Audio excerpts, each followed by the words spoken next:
మహాకరుణామయుడు తథాగత్ భగవాన బుద్ధునికి నా యొక్క త్రివార అభివాదములు. అదేవిధంగా దేవనాం ప్రియదర్శి సామ్రాట్ అశోక చక్రవర్తికి నా యొక్క అభివాదములు.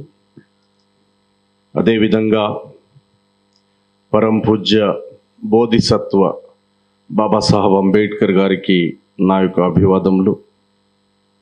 ఈరోజు సూర్యాపేట పట్టణంలో రాజ్యాంగ అవగాహన సదస్సు కార్యక్రమాన్ని నిర్వహిస్తున్నటువంటి సమతా సైనిక్ దళ్ రాష్ట్ర మరియు జిల్లా కమిటీ, సూర్యాపేట కమిటీకి, అదేవిధంగా ఈ కార్యక్రమానికి ముఖ్య అతిథులుగా వచ్చినటువంటి గౌరవనీయులు రిటైర్డ్ జడ్జ్ అండ్ ఇక్కడ వచ్చేసినటువంటి ప్రతి ఒక్కరికి పేరు పేరున ఉద్యమ జైభీములు. మిత్రులారా, సార్ జడ్జి గారే ఇక్కడ ఉన్నారు. రాజ్యాంగం మీద పూర్తి స్థాయిలో సార్ సెషన్ తీసుకోవాలని కోరుతున్నాను. నేను జనరలైజ్గా రాజ్యాంగం గురించి మాట్లాడే ప్రయత్నం చేస్తాను. వాస్తవానికి గత 3 నెలల నుండి తెలంగాణ, ఆంధ్రప్రదేశ్ రాష్ట్రంలో సుప్రీంకోర్టు జడ్జిమెంట్ తర్వాత నెలకొన్నటువంటి పరిస్థితులను చూస్తే రాజ్యాంగ అవగాహన సదస్సుకు ఇక్కడ వస్తున్నప్పుడు నాకు వచ్చిన ఆలోచన ఏమొచ్చిందంటే, ఈ దేశంలో భారత రాజ్యాంగం ప్రజలకు చేరకుండా ఈ దేశం అత్యంత జాగ్రత్త పడిందని అర్థమైంది. నిన్న ఎంఆర్పిఎస్ ఉద్యోగుల ఆధ్వర్యంలో ఒక కార్యక్రమం నిర్వహిస్తుంటే ఆ కార్యక్రమానికి ఒక civil servant Jayaprakash Narayan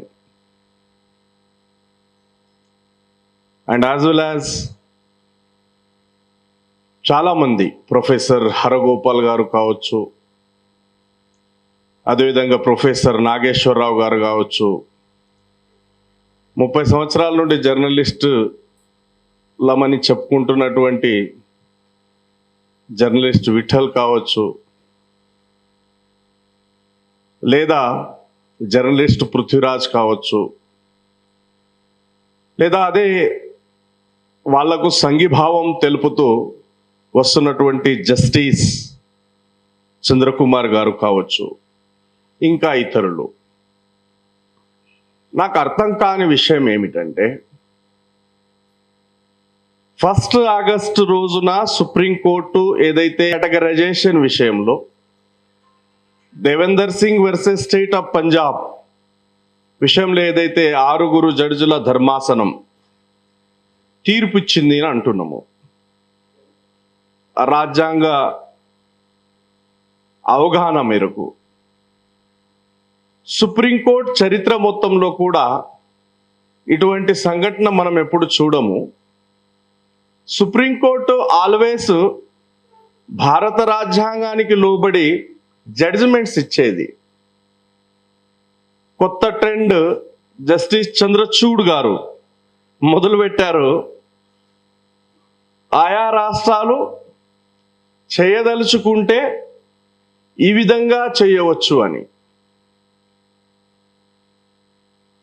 judgement అంటే మాండేటరీ అండి. సుప్రీంకోర్టు ద్వారా ఏదైనా జడ్జిమెంట్ వచ్చిందంటే ఖచ్చితంగా దాన్ని దేశం ఫాలో కావాలి. ఇటువంటి సందిగ్ధమైన పరిస్థితి, ఇటువంటి విచిత్రమైన పరిస్థితి ఈ దేశంలో ఎన్నడూ నెలకోలేదు. పోనీ సుప్రీంకోర్టు సబ్ కేటగరైజేషన్ పేరిట భారత చట్టాలకు, భారత రాజ్యాంగ చట్టాలకు వ్యతిరేక అకాడమిక్ ఎగ్జాంపుల్స్ చూపిస్తూ జస్టిఫికేషన్ చేసే ప్రయత్నం చేస్తున్నారు ఆరుగురు కలిసి. వాస్తవానికి 6 అనరాదు, 2 మాత్రమే తన అభిప్రాయాలు వెల్లడిస్తే మిగిలిన 4 ఆ 2కి మేము మద్దతు ఇస్తున్నామని తెలుపుతున్నారు అంతే. వాళ్ళు సపరేట్గా ఏం వాదించలేదు. ఆ బెంచ్లో ఉన్నటువంటి బేలా ఎం త్రివేది గారు ఈ ఆరుగురికి భిన్నంగా తన అభిప్రాయాలను వ్యక్తం చేశారు. ఇంతవరకు ఓకే. ఇప్పుడు ఈ అవగాహన సదస్సులో ఆ విషయం ఎందుకు చెప్పాల్సి వస్తుందంటే దానికి ఒక ఎగ్జాంపుల్ చెప్తున్నా. ఈ దేశంలో అత్యున్నత సర్వీస్లో ఉన్నటువంటి ఆ యొక్క ఐఏఎస్ ఆఫీసర్గా సర్వీసెస్ అందించి రిటైర్ అయినటువంటి ఒక వ్యక్తి భారత రాజ్యాంగానికి, రాజ్యాంగ చట్టానికి వ్యతిరేకమైనటువంటి ఒక అంశాన్ని సామాజిక న్యాయం అంటున్నాడు.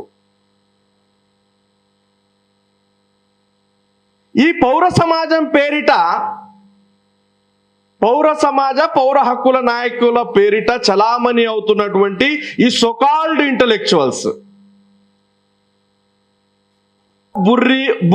బుద్ధి జ్ఞానం ఏమైనా ఉంటే సుప్రీంకోర్టు ఏం చెప్పింది కనీసం తెలుసుకునే ప్రయత్నం చేస్తే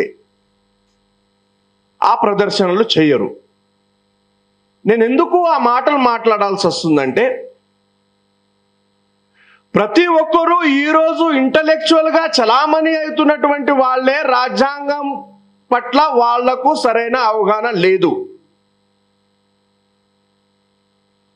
పౌర సమాజ లేదా పౌర హక్కుల నాయకులు అని చలామణి అవుతున్నటువంటి వాళ్ళకే రాజ్యాంగ చట్టాల మీద సరైన అవగాహన లేదు. మరి ఏమన్నా చదివారా అంటే చదివితే మాత్రం వాళ్ళ వాక్యాలు ఆ విధంగా ఉండవు. సుప్రీంకోర్టు కేటగరైజేషన్ విషయంలో దేశంలో ఉన్నటువంటి ఏ 1262 ఎస్సీ కులాలకు ఏ ఒక్క కులాలకు న్యాయం చేసేదా ఆ తీర్పు అంటే కనబడదు. ఆ కేసులో క్రిమిలేయర్ అనేది మ్యాండేట్ కాదు, క్రిమిలేయర్ గురించి చర్చ చేస్తున్నారు. ఆ కేసులో ఎస్టీలు పార్టీ కాదు, ఎస్టీల ఆర్గ్యుమెంట్ వినకుండా, ఎటువంటి వాదోపవాదాలు జరగకుండా, కనీసం వాళ్లకు సంప్రదించకుండా, వాళ్ళ అభిప్రాయాలు తెలుసుకోకుండా ఎస్టీలను కూడా ఆ కేసులో పార్టీ చేసి వాదించారు. దేశ న్యాయస్థానంలో ఎన్నడూ జరగలేదు. ఒకళ్ళు పార్టీ కానప్పుడు అతని మీద అభిప్రాయాలు వ్యక్తం చేయడం అనేది దేశంలో మొదటిసారి జరిగింది. పోనీ క్రిమిలేయర్ గురించే మాట్లాడినరా అంటే రిజర్వేషన్ను ఎకనామిక్ క్రైటీరియా దాని బేసిస్ కావాలని అంటాడు. మొత్తం భారత రాజ్యాంగంలో రిజర్వేషన్కు ఉన్నటువంటి నిర్వచనం అనేది చాలా భిన్నమైనది. ఎస్సీలకు వచ్చినటువంటి రిజర్వేషన్ ఏదైతే ఉందో, ఎస్సీలకు సంక్రమించిన రిజర్వేషన్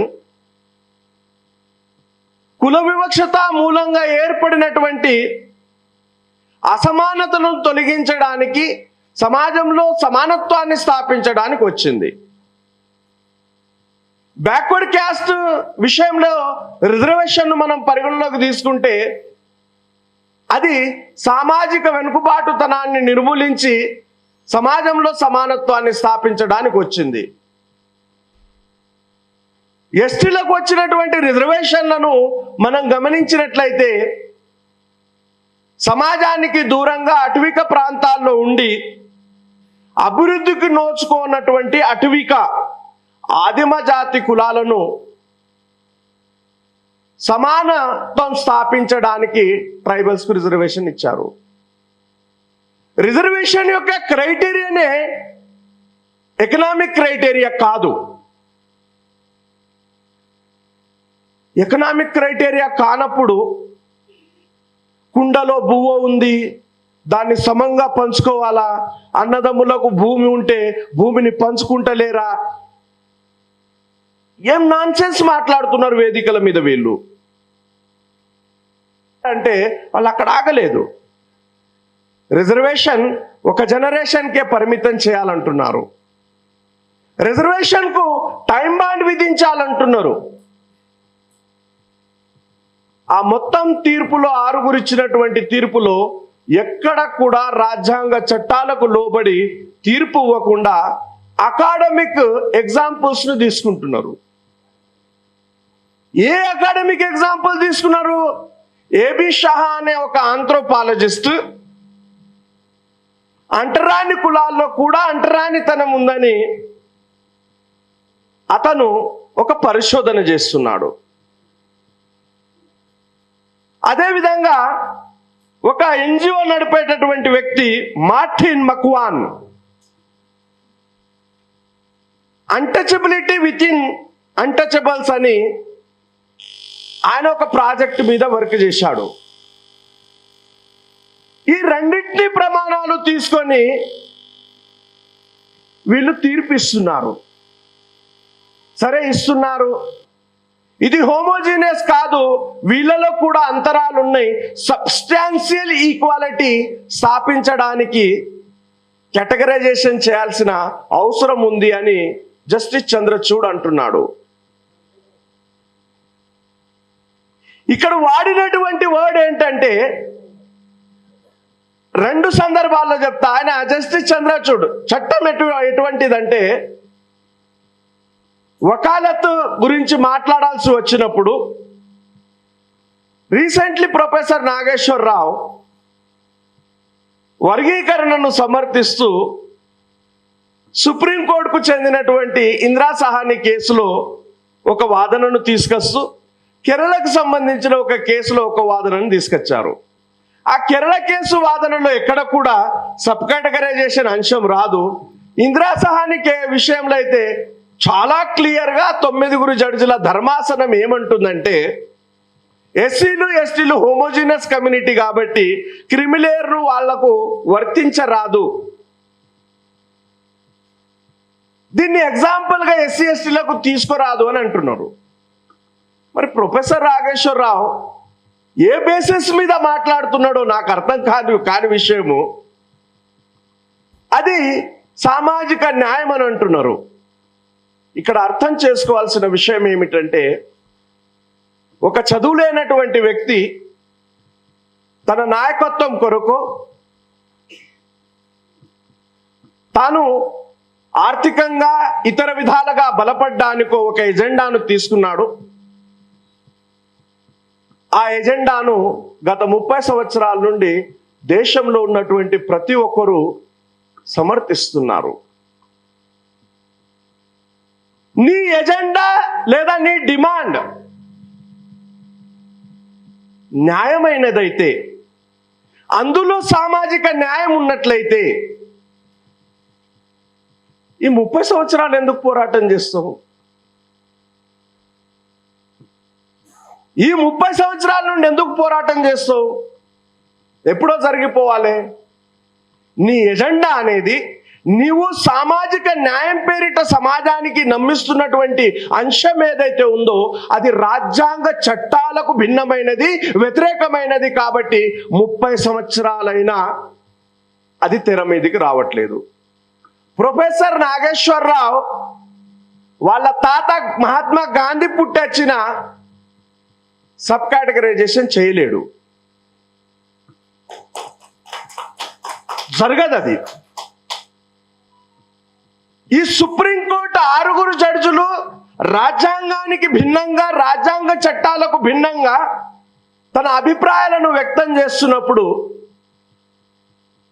వాళ్ళు ఇచ్చినటువంటి తీర్పులోనే ఆయా రాష్ట్ర ప్రభుత్వాలు దాన్ని అనుసరించినట్లయితే తిరిగి అది రేపు కోర్టులో కొట్టేయబడుతుంది.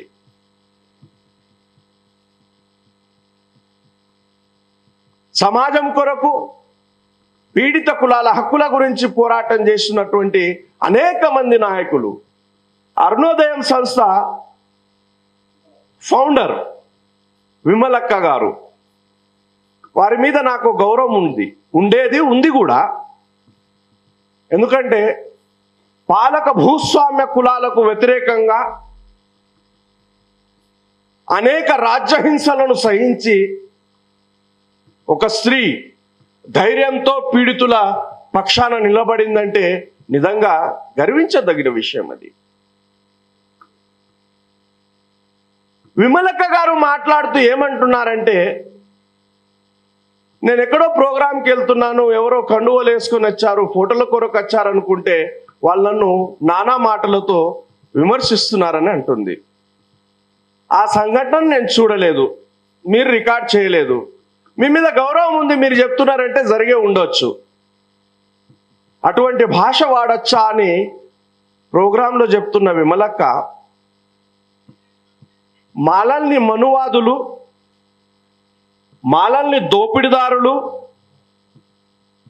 మాలల్ని సామాజిక స్మగ్లర్లు, మాలలు మాఫియాలు అని విమర్శిస్తున్నటువంటి కృష్ణ మాదిగ, విఠల్, పృథ్వీరాజ్ వీళ్ళ పక్కన కూర్చొని నువ్వు వాళ్ళ భాష గురించి మాట్లాడుతున్నావు అంటే నిజంగా సిగ్గుచేటైన విషయం అది. విమలక్క గారు తిరిగి మీరు ఆలోచించాలి. రెండవ విషయము, మీరు ఒక పాట రాశారు, మద్దతుగా 2 కులాలు కలవాలని, ఆహ్వానించదగ్గ విషయమే. ఆ పాటలో 2 మాల నాయకుల పేరు వచ్చిందని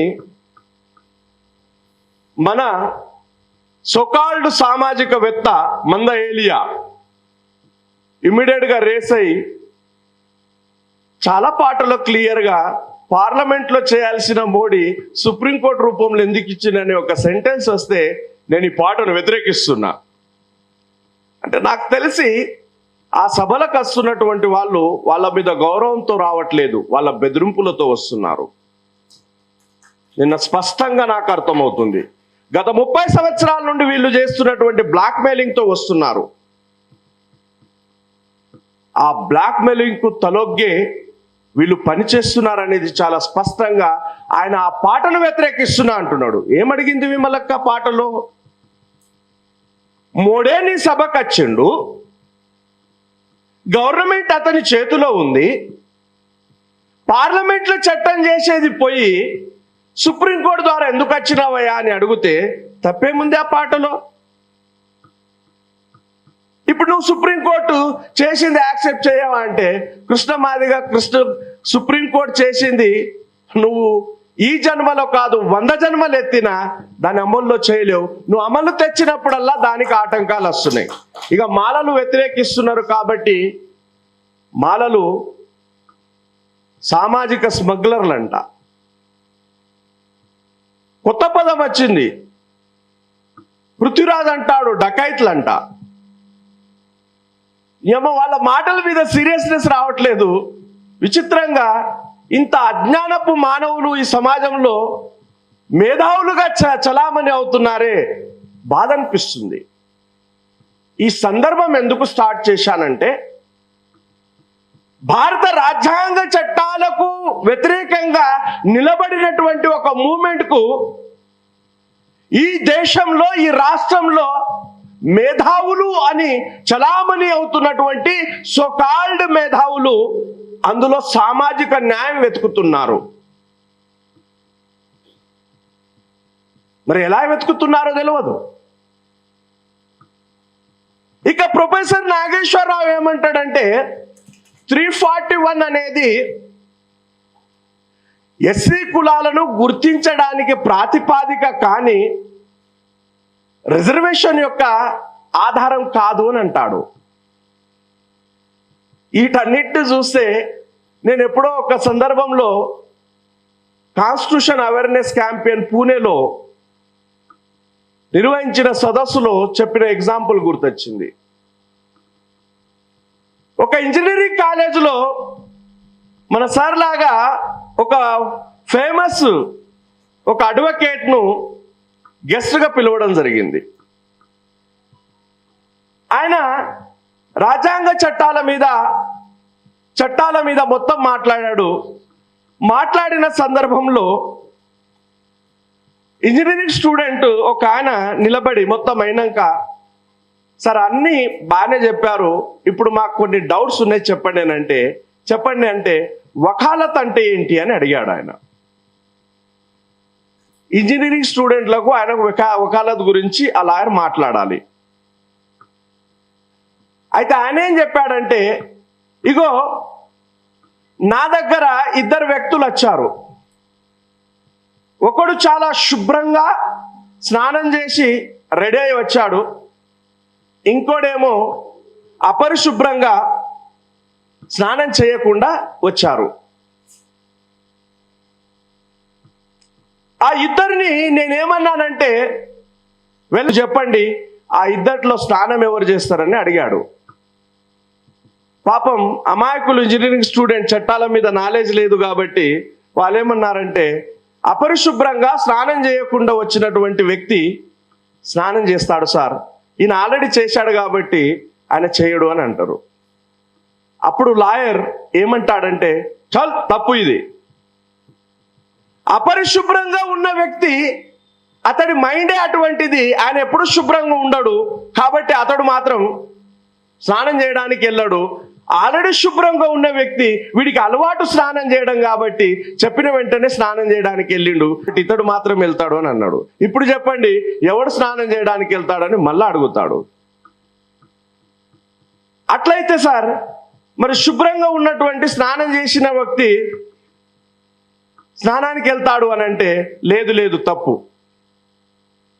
వాడు ఆల్రెడీ స్నానం చేసి శుభ్రంగా వచ్చాడు, వాడికి స్నానం చేసే అవసరం లేదు. ఇగో స్నానం చేయకుండా అపరిశుభ్రంగా వచ్చాడే ఇతడికి. ఇప్పుడు చెప్పండి స్నానం ఎవరు చేస్తారని అడిగాడు మళ్ళా. లేదు లేదు సార్, అపరిశుభ్రంగా ఉన్నటువంటి వ్యక్తి స్నానం చేయకుండా వచ్చినటువంటి వ్యక్తి స్నానం చేస్తాడంటే చల్ తప్పు అని అన్నాడు. నేను చెప్పాను కాబట్టి ఇద్దరు చేస్తారు అని అన్నాడు ఆయన. ఎందుకు? ఈయన అపరిశుభ్రంగా ఉన్నాడు, స్నానం చేయలేదు కాబట్టి స్నానం చేసే అవసరం ఇతడికి ఉన్నది, ఆయన శుభ్రంగా ఉండే అలవాటు ఉన్నది, నేను చెప్పాను కాబట్టి మళ్ళా పోయి స్నానం చేస్తాడు కాబట్టి ఇద్దరు చేస్తారు. ఇప్పుడు చెప్పండి ఎవరు చేస్తారని అడిగాడు. ఆ ఇంజనీరింగ్ విద్యార్థులు సార్ ఇద్దరు చేస్తారంటే లేదు లేదు తప్పు అని అన్నాడు మళ్ళా. ఏం సార్ తప్పు అంటే, శుభ్రంగా ఉన్న వ్యక్తి ఆల్రెడీ స్నానం చేశాడు, అతడికి స్నానం చేసే అవసరం లేదు. అపరిశుభ్రంగా ఉన్న వ్యక్తికి స్నానం చేసే అలవాటు లేదు కాబట్టి వాడు చేయడు, ఇద్దరు చేయరు అని చెప్తాడు. ఇంజనీరింగ్ స్టూడెంట్స్లకు బుర్ర ఖరాబ్ అవుతుంది. వాళ్ళు ఏమంటారంటే, సార్ నువ్వు ఏది చెప్పినా అందులో సత్యమే అనిపిస్తుంది, అసలు ఇందులో సత్యం ఏంటి అంటే, వకాలత్ అంటే దీన్నే అంటారు, సందర్భాన్ని బట్టి తర్కించడమే వకాలత్ అని అంటాడు ఆయన. అట్లుంది మా ప్రొఫెసర్ నాగేశ్వరరావు కథ. 9 మంది జడ్జిలు ఇందిరా సహాని కేసులో జడ్జిమెంట్ ఇస్తూ 9 మంది రైట్ చేయడానికి వీలు లేదు అని చెప్తున్నారు వాళ్ళు. ప్రొఫెసర్ నాగేశ్వరరావు దాంట్లో ఏందో ఇంగ్లీష్ వర్డ్ వాడేసి, లేదు లేదు 341 ఓన్లీ ఎస్సీ కులాలను సెలెక్ట్ చేసే ప్రాతిపాదిక తప్ప రిజర్వేషన్ల ప్రాతిపాదిక అంటాడు. ఇటువంటి అజ్ఞానులు, ఇటువంటి ద్రోహపు బుద్ధి కలిగినటువంటి వాళ్ళు రానున్న కాలంలో పుడతారనే విషయం బాబాసాహెబ్ అంబేద్కర్ గారికి తెలుసు. కాబట్టి బాబాసాహెబ్ అంబేద్కర్ గారు 341 సవర్ణ చట్టంలో 3వ రకానికి చెందిన సవర్ణలో పడేశాడు. ఎందుకు? బాబాసాహెబ్ అంబేద్కర్ గారికి తెలుసు ప్రొఫెసర్ హరగోపాల్ పుడతాడని తెలుసు, బాబాసాహెబ్ అంబేద్కర్ గారికి తెలుసు ప్రొఫెసర్ నాగేశ్వరరావు పుడతాడని తెలుసు, బాబాసాహెబ్ అంబేద్కర్ గారికి తెలుసు IAS retire IAS Jayaprakash Narayan పుడతాడని తెలుసు. వీళ్ళు పుడతారు, పుట్టేసి ఆర్టికల్ 341 టింకరింగ్ చేస్తారు. టింకరింగ్ అంటే గెలుకుతారు. గెలకడం దేన్నంటారు? ఆడ బల్బ్ ఉంది, దాన్ని కదిలించే అవసరం లేదు, నేను దాన్ని కదిలించాను అవసరం లేకుండా, అది గెలకడం అంటే. ఇటువంటి వ్యక్తులు వస్తారు, 341 గెలుకుతారు. కాబట్టి రాజ్యాంగ పరిషత్తులో బాబాసాహెబ్ వాదిస్తూ చాలా స్పష్టంగా ఏమంటారంటే, 341 సవరించే హక్కు నేను రాష్ట్రాలకు ఇవ్వను, అదేవిధంగా కేంద్రానికి కూడా ఇవ్వను. ఆయా రాష్ట్రాల అభిమతం మేరకు, అంటే దేశంలోని 50% రాష్ట్రాల అసెంబ్లీలో బిల్లు ఆమోదించిన తర్వాత మాత్రమే పార్లమెంట్లో చట్టం చేయాలి, లేకపోతే 341 సవరించరాదు అని. మాలల బేసెస్ ఏంటి అని అడుగుతున్నారు. అయ్యా మేము రాజ్యాంగ ప్రేమికులం, ఇగో రాజ్యాంగ సదస్సు నిర్వహిస్తున్నాం. మా బేస్ కాన్స్టిట్యూషన్ అది రాజ్యాంగానికి వ్యతిరేకం కాబట్టి మేము వ్యతిరేకిస్తున్నాం. ఇక సామాజిక న్యాయము, కుండలు అన్నము పంచడము, అన్నదమ్ముల భూమి పంచాయతీ, అవి లాజికల్ మాటలు, చట్ట పరిధిలో వచ్చే మాటలు కావవి. ఈ లాజికల్ మాటలు పక్కన పెట్టి ఎలా చేయొచ్చో మేము చెప్తున్నాం. విమలక్క అయినా, ప్రొఫెసర్ నాగేశ్వరరావు అయినా, ప్రొఫెసర్ హరగోపాల్ అయినా, లేదా ఈ సోకాల్డ్ జర్నలిస్టులు అయినా రండి, మోడీని పార్లమెంట్లో చట్టం చేయమని పోరాటం చేద్దాం. మేము మాలలందరం కలిసి వస్తాం. ఈ లొల్లే వద్దు, అందరం వద్దాం. విమలక్కకు నిజంగా సామాజిక న్యాయం పట్ల సమర్థన ఉంటే అక్కడ వాళ్లకు మద్దతుగా భయంతో వస్తున్నారా, భక్తితో వస్తున్నారా, అవసరరీత్యా వస్తున్నారా, నాకు అసందర్భమైన విషయము. మీరు మద్దతు ఇస్తున్నారు కదా, సామాజిక న్యాయం అందులో వెతుకుతున్నారు కదా, రండి సామాజిక న్యాయమే చేద్దాము, పార్లమెంట్లో మోడీని చట్టం చేయమని అడుగుదాము. దమ్ముందా ప్రొఫెసర్ నాగేశ్వరరావుకు అడిగేది? ప్రొఫెసర్ హరగోపాల్ రావుకు అడిగే దమ్ముందా?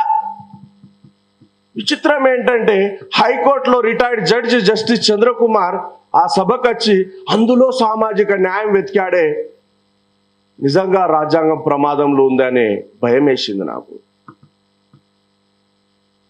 ఎందుకు ఈ మాటలు నేను చెప్పాల్సి వచ్చిందంటే, రాజ్యాంగం ఎంత బ్యూటిఫుల్ అంటే ఈ దేశంలో ప్రతి పౌరుడు రాజ్యాంగాన్ని గుండెలో పెట్టుకొని నడవాలి. కారణం ఏంటంటే, రాజ్యాంగం కంటే ఈ దేశం యొక్క చరిత్రను మనం గమనిద్దాం. రామాయణ కాలంలో రాముడు సీత కోరిక మేరకు జింక మీద బాణం ఎక్కువ పెట్టాడు. ఇదే కాలంలో రాముడిని పుట్టి జింక మీద బాణం ఎక్కువ పెట్టమనండి, పాసిబులా? చట్టరీత్యా అతడు శిక్షను అనుభవించాలి. ఒకసారి ఆలోచన చేద్దాం. సావిత్రిబాయి ఫులే గారు బాలికల కొరకు పాఠశాలను స్థాపించినప్పుడు వాళ్ళు మరో అకామిడేషన్ కొరకు వెతుకుతారు. విధురాలైనటువంటి మహిళలను అత్యంత దారుణంగా లైంగికంగా శోషణ చేసి వాళ్ళను ప్రెగ్నెంట్ చేస్తున్నటువంటి క్రమంలో అయితే అబార్షన్ చేసి ఆ పిల్లల్ని హతమార్చాలా, లేకపోతే పాపం ఆ విధురాలు చనిపోవాలా? సావిత్రిబాయి ఫులే గారు నడిపినటువంటి పాఠశాలల్లో విధురాలకు స్పెషల్గా అకామిడేషన్ ఇచ్చారు. వాళ్ళు రికమెండ్ చేశారు, అమ్మా మీరు ఎవరి ద్వారా శోషణకు లోనైనా ఒకవేళ మీకు ప్రెగ్నెన్సీ వచ్చినట్లయితే రండి, మా దగ్గర వచ్చి ప్రసవించండి, మీ బిడ్డను మేము పోషిస్తాము అని.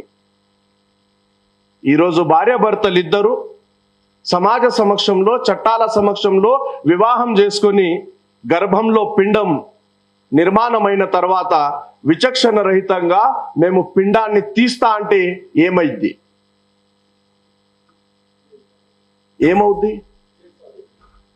గర్భంలో పురుడు పోసుకున్న పిండానికి కూడా భారత రాజ్యాంగం రక్షణ కల్పిస్తుంది.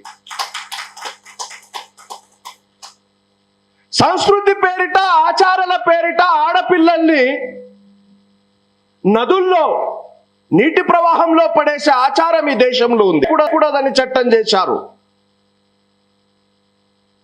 వాటి నుండి రాజ్యాంగం రక్షిస్తుంది. మనుస్మృతి అధ్యాయం 2 శ్లోకం 31, బ్రాహ్మణుని పేరు శుభ సూచకంగా, క్షత్రుని పేరు బల సూచకంగా, వైశ్యుని పేరు ధన సూచకంగా, శూద్రుని పేరు జుగుత్సను కలిగించే విధంగా ఉండాలని అన్నాడు. చాలామంది సోకాల్డ్ ఇంటలెక్చువల్స్ అడుగుతారు, సార్ ఎన్నో సంవత్సరాల క్రితం జరిగింది కదా, వేల సంవత్సరాల క్రితం, ఇప్పుడెక్కడ అమల్లో ఉంది అంటే, అయ్యా చాలా మంది బీసీ మిత్రులు అడిగిన సందర్భంలో చెప్తున్నా, మీ నాన్న పేరేంటి అని అడుగుతా, కొద్దిగా స్మార్ట్గా కనబడుతుంది. మీ తాత పేరు ఏంటంటే పెంటయ్యనో, ఎల్లయ్యనో, పుల్లయ్యనో, మల్లయ్యనో అని అంటాడు. ఇప్పుడు చెప్పు, ధర్మం వేల సంవత్సరాల క్రితము, చట్టము వేల సంవత్సరాల క్రితం అయితే మీ తాత పేరు పెంటయ్య ఎందుకు అయింది అని అన్నాను. కనీసం మంచి పేరు పెట్టుకునే అర్హత శూద్రులకు లేదు. శూద్రులంటే చాలా మంది భ్రమపడుతున్నారు ఎస్సీ ఎస్టీలను. అసలు ఎస్సీలు శూద్రులు కాదండి. హిందూ బ్రాహ్మణికల్ సోషల్ ఆర్డర్లో ఎస్సీలు లేరు, వాళ్ళు హిందువులే కారు. శూద్రులంటే జంధ్యం లేనటువంటి వాళ్ళు, ఉపనయనం లేనటువంటి వాళ్ళు. జంధ్యం లేదా ఉపనయనం లేని కులాలను శూద్రులు అంటారు. కేసీఆర్కు జంధ్యం ఉంటుందా? ఉంటుందా సార్? వెల్మలకు ఉండదు. కేసీఆర్ శూద్రుడు. భగవద్గీత అధ్యాయం 9 శ్లోకం 32 శూద్రులు పాపయోని నుండి పుట్టారు అని శ్రీకృష్ణ పరమాత్ముడు అంటున్నాడు. అంటే కేసీఆర్ నువ్వు అమ్మనా బూతు తిట్టాడు శ్రీకృష్ణుడు. రేవంత్ రెడ్డిని తిట్టాడు, చంద్రబాబుని తిట్టాడు. అంటే జంధ్యం లేనటువంటి కులాలు పాపయోని నుండి పుట్టారు.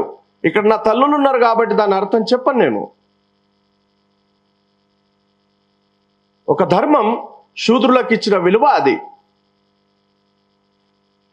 ఒక ధర్మం శూద్రులకు ఇచ్చినటువంటి విలువ. మనుస్మృతి అధ్యాయం 4 శ్లోకం 61 శూద్రుడేలు రాజ్యం రాదు. జస్ట్ ఒక 200 సంవత్సరాల క్రితం వెళ్ళి ఛత్రపతి శివాజీ మహారాజును మనం పరిశీలన చేసినట్లయితే శూద్రుడు పోరాటం చేశాడు, రాజ్యాన్ని కైవసం చేశాడు. నాకు రాజాభిషేకం చేయమని బ్రాహ్మణుల దగ్గర వేడుకుంటే శూద్రులకు రాజ్యాభిషేకం చేయడం మా ధర్మంలో లేదు, మా ధర్మానికి వ్యతిరేకం కాబట్టి మేము రాజ్యాభిషేకం చేయమని అవమానించారు అతన్ని. వేల మంది సైన్యంతో చేతిలో ఖడ్గాన్ని కలిగి ఉన్నటువంటి ఆ ఛత్రపతి శివాజీ మహారాజ్కు బ్రాహ్మణ పండితుడు అవమానించాడు. రాజ్యాన్ని స్థాపించినటువంటి అత్యంత ధైర్యవంతుడు, పోరాట యోధుడు. అప్పుడు ఛత్రపతి శివాజీ మహారాజ్ పూణెకెళ్ళి గగాభట్ అనే ఒక బ్రాహ్మణుణ్ణి ఒప్పించి, నీ బరువుకు సమానంగా తూగే బంగారాన్ని నేను ఇస్తాను, నాకు రాజ్యాభిషేకం చేయమంటే ఆ గగాభట్టుడు వచ్చేసి ఛత్రపతి శివాజీ మహారాజ్కు కాలి బొటన రేలుతో తిలకం దిద్ది ఇదే శూద్రుడి రాజ్యాభిషేకం అని అవమానించాడు. ఈరోజు శూద్రుడైనటువంటి రేవంత్ రెడ్డి ఈ రాష్ట్రానికి ముఖ్యమంత్రి అయ్యాడు. శూద్రుడైనటువంటి చంద్రశేఖర్ రావు ఈ రాష్ట్రానికి ముఖ్యమంత్రి అయ్యాడు. చంద్రబాబు అయ్యాడు, జగన్మోహన్ రెడ్డి అయ్యాడు.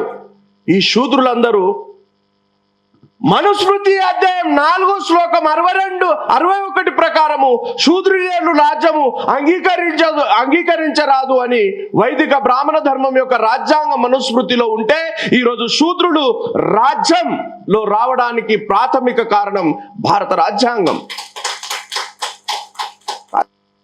ఈ దేశంలో స్త్రీలు చదువుకోరాదు, స్త్రీలు ఎటువంటి వ్రతం చేయరాదు, ఎటువంటి పూజ చేయరాదు, ఎటువంటి హోమం చేయరాదు. పతి సేవయే స్త్రీలకు స్వర్గం అంట. నేను చెప్పట్ల, శాస్త్రాలు ఘోషిస్తున్నాయి. ఏ మాట నేను నా నోటి నుండి రానియా, చెప్పిన ప్రతిదానికి ఎవిడెన్స్ ఇస్తా. ఈరోజు చక్కగా నా స్త్రీలు చదువుకొని ఉద్యోగాలు సంపాదిస్తున్నారు. ఏం జరిగింది? ఎందుకు జరుగుతుంది? రాజ్యాంగం పట్ల ఈ దేశ ప్రజలకు ఎందుకు అవగాహన కల్పిస్తలేరు అంటే, రాజ్యాంగం పట్ల దేశ ప్రజలకు అవగాహన కల్పించినట్లయితే, ఒకవేళ స్త్రీలు రాజ్యాంగాన్ని చూస్తే, అయ్యో నేను ఉద్యోగం చేయడానికి కారణం రాజ్యాంగం, నేను చదువుకోవడానికి కారణం రాజ్యాంగం, ఇగో ఇదే మతం నన్ను చదువుకోరాదు అన్నది, ఇదే మతం నన్ను ఇంటికి పరిమితం చేసింది, ఇటువంటి మతాన్ని నేను అనుసరించనని ఆ స్త్రీ మతానికి దూరమయ్యే అవకాశం ఉంటుంది. కాబట్టి వైదిక బ్రాహ్మణ ధర్మం అమీబా లాంటిది. అమీబా అంటే మీకు తెలుసు, ఏకకణజీవి. ఎందుకు అమీబా లాంటిదంటే దానికి రూపం లేదు. స్త్రీలు చదువుకోరాదన్నారు, స్త్రీలకు పూజ లేదన్నారు, స్త్రీలు యజ్ఞం చేయరాదన్నారు, స్త్రీలు హోమం చేయరాదన్నారు. ఈరోజు స్త్రీలు పొద్దున లేచి సాయంత్రం పడుకునే వరకు పూజల్లో బిజీ ఉన్నారు. వాళ్ళ శాస్త్రాలకు వ్యతిరేకంగా వాళ్ళే శాస్త్రాలు రాసుకున్నారు. నేను రాసుకోలే ఆ శాస్త్రాలు. ఈరోజు ఆ మాతృమూర్తి పూజలు చేసిన బాబాసాహెబ్ అంబేద్కర్ పెట్టిన భిక్ష మాత్రమే అది. వ్రతాలు చేసిన బాబాసాహెబ్ చేసిన హక్కే, రాజ్యాంగం ఇచ్చినటువంటి హక్కే. ఆ స్త్రీ ఆ రాజ్యాంగం హక్కుల గురించి తెలుసుకున్నట్లయితే, ఆ హక్కుల్ని నిరోధించి, ఆ హక్కుల్ని వ్యతిరేకించి వేల సంవత్సరాల పాటు స్త్రీల జీవితాలను నాశనం చేసినటువంటి ఆ మనుస్మృతి మీద, ఆ మనుధర్మ శాస్త్రం మీద, ఆ ధర్మం మీద వ్యతిరేకత ప్రదర్శించే అవకాశం ఉంది. కాబట్టి రాజ్యాంగం వాళ్ళ వరకు వెళ్లకుండా ఈ వ్యవస్థ జాగ్రత్త పడ్డది. చాలామంది మతం గురించి మాట్లాడాల్సి వచ్చినప్పుడు మా పవన్ కళ్యాణ్ తర్వాతనే మాట్లాడాలి. ఆంధ్రప్రదేశ్ రాష్ట్ర ఉప ముఖ్యమంత్రి యాక్టర్ పవన్ కళ్యాణ్. నేను సినిమాలు చూడనండి, పేర్లు గుర్తుండే. సనాతన ధర్మాన్ని రక్షించాలని పాపం అరుస్తా ఉంటే జాలనిపిస్తుంది. ఎంత కష్టపడుతున్నాడు ఈయన అని. మనుస్మృతి అధ్యాయం 2 శ్లోకం 188, శూద్రులు ఎటువంటి ఆస్తుల్ని కలిగి ఉండరాదు, శూద్రులు గో సంపదను కలిగి ఉండరాదు, శూద్రులు అశ్వాలను కలిగి ఉండరాదు, శూద్రులు బంగారు ఆభరణాలను ధరించరాదు, శూద్రులు నెయ్యి తినరాదు. ఇప్పుడు పవన్ కళ్యాణ్ మాట్లాడాలి సనాతన ధర్మం గురించి. నీ సనాతన ధర్మానికి వ్యతిరేకంగా సంపదను పోగు చేసుకున్నావు, దానం చేయి. నీ సనాతన ధర్మానికి వ్యతిరేకంగా నెయ్యి తింటున్నావు, ఆత్మహత్య చేసుకో. నీ సనాతన ధర్మానికి వ్యతిరేకంగా నీ ఇంట్లో గో సంపద ఉంది, నువ్వు ధర్మాన్ని ఉల్లంఘించిన అని ప్రకటన చేయి. ఎందుకు ఈ దేశం రాజ్యాంగం నుండి దేశ ప్రజలను దూరం చేస్తుందంటే, రాజ్యాంగం కంటే ముందు ఈ దేశ సామాజిక వ్యవస్థ అత్యంత ప్రమాదకరంలో ఉంది. ఎంత ప్రమాదకరంగా ఉందంటే మీకు ఒక శ్లోకం చెప్తాను.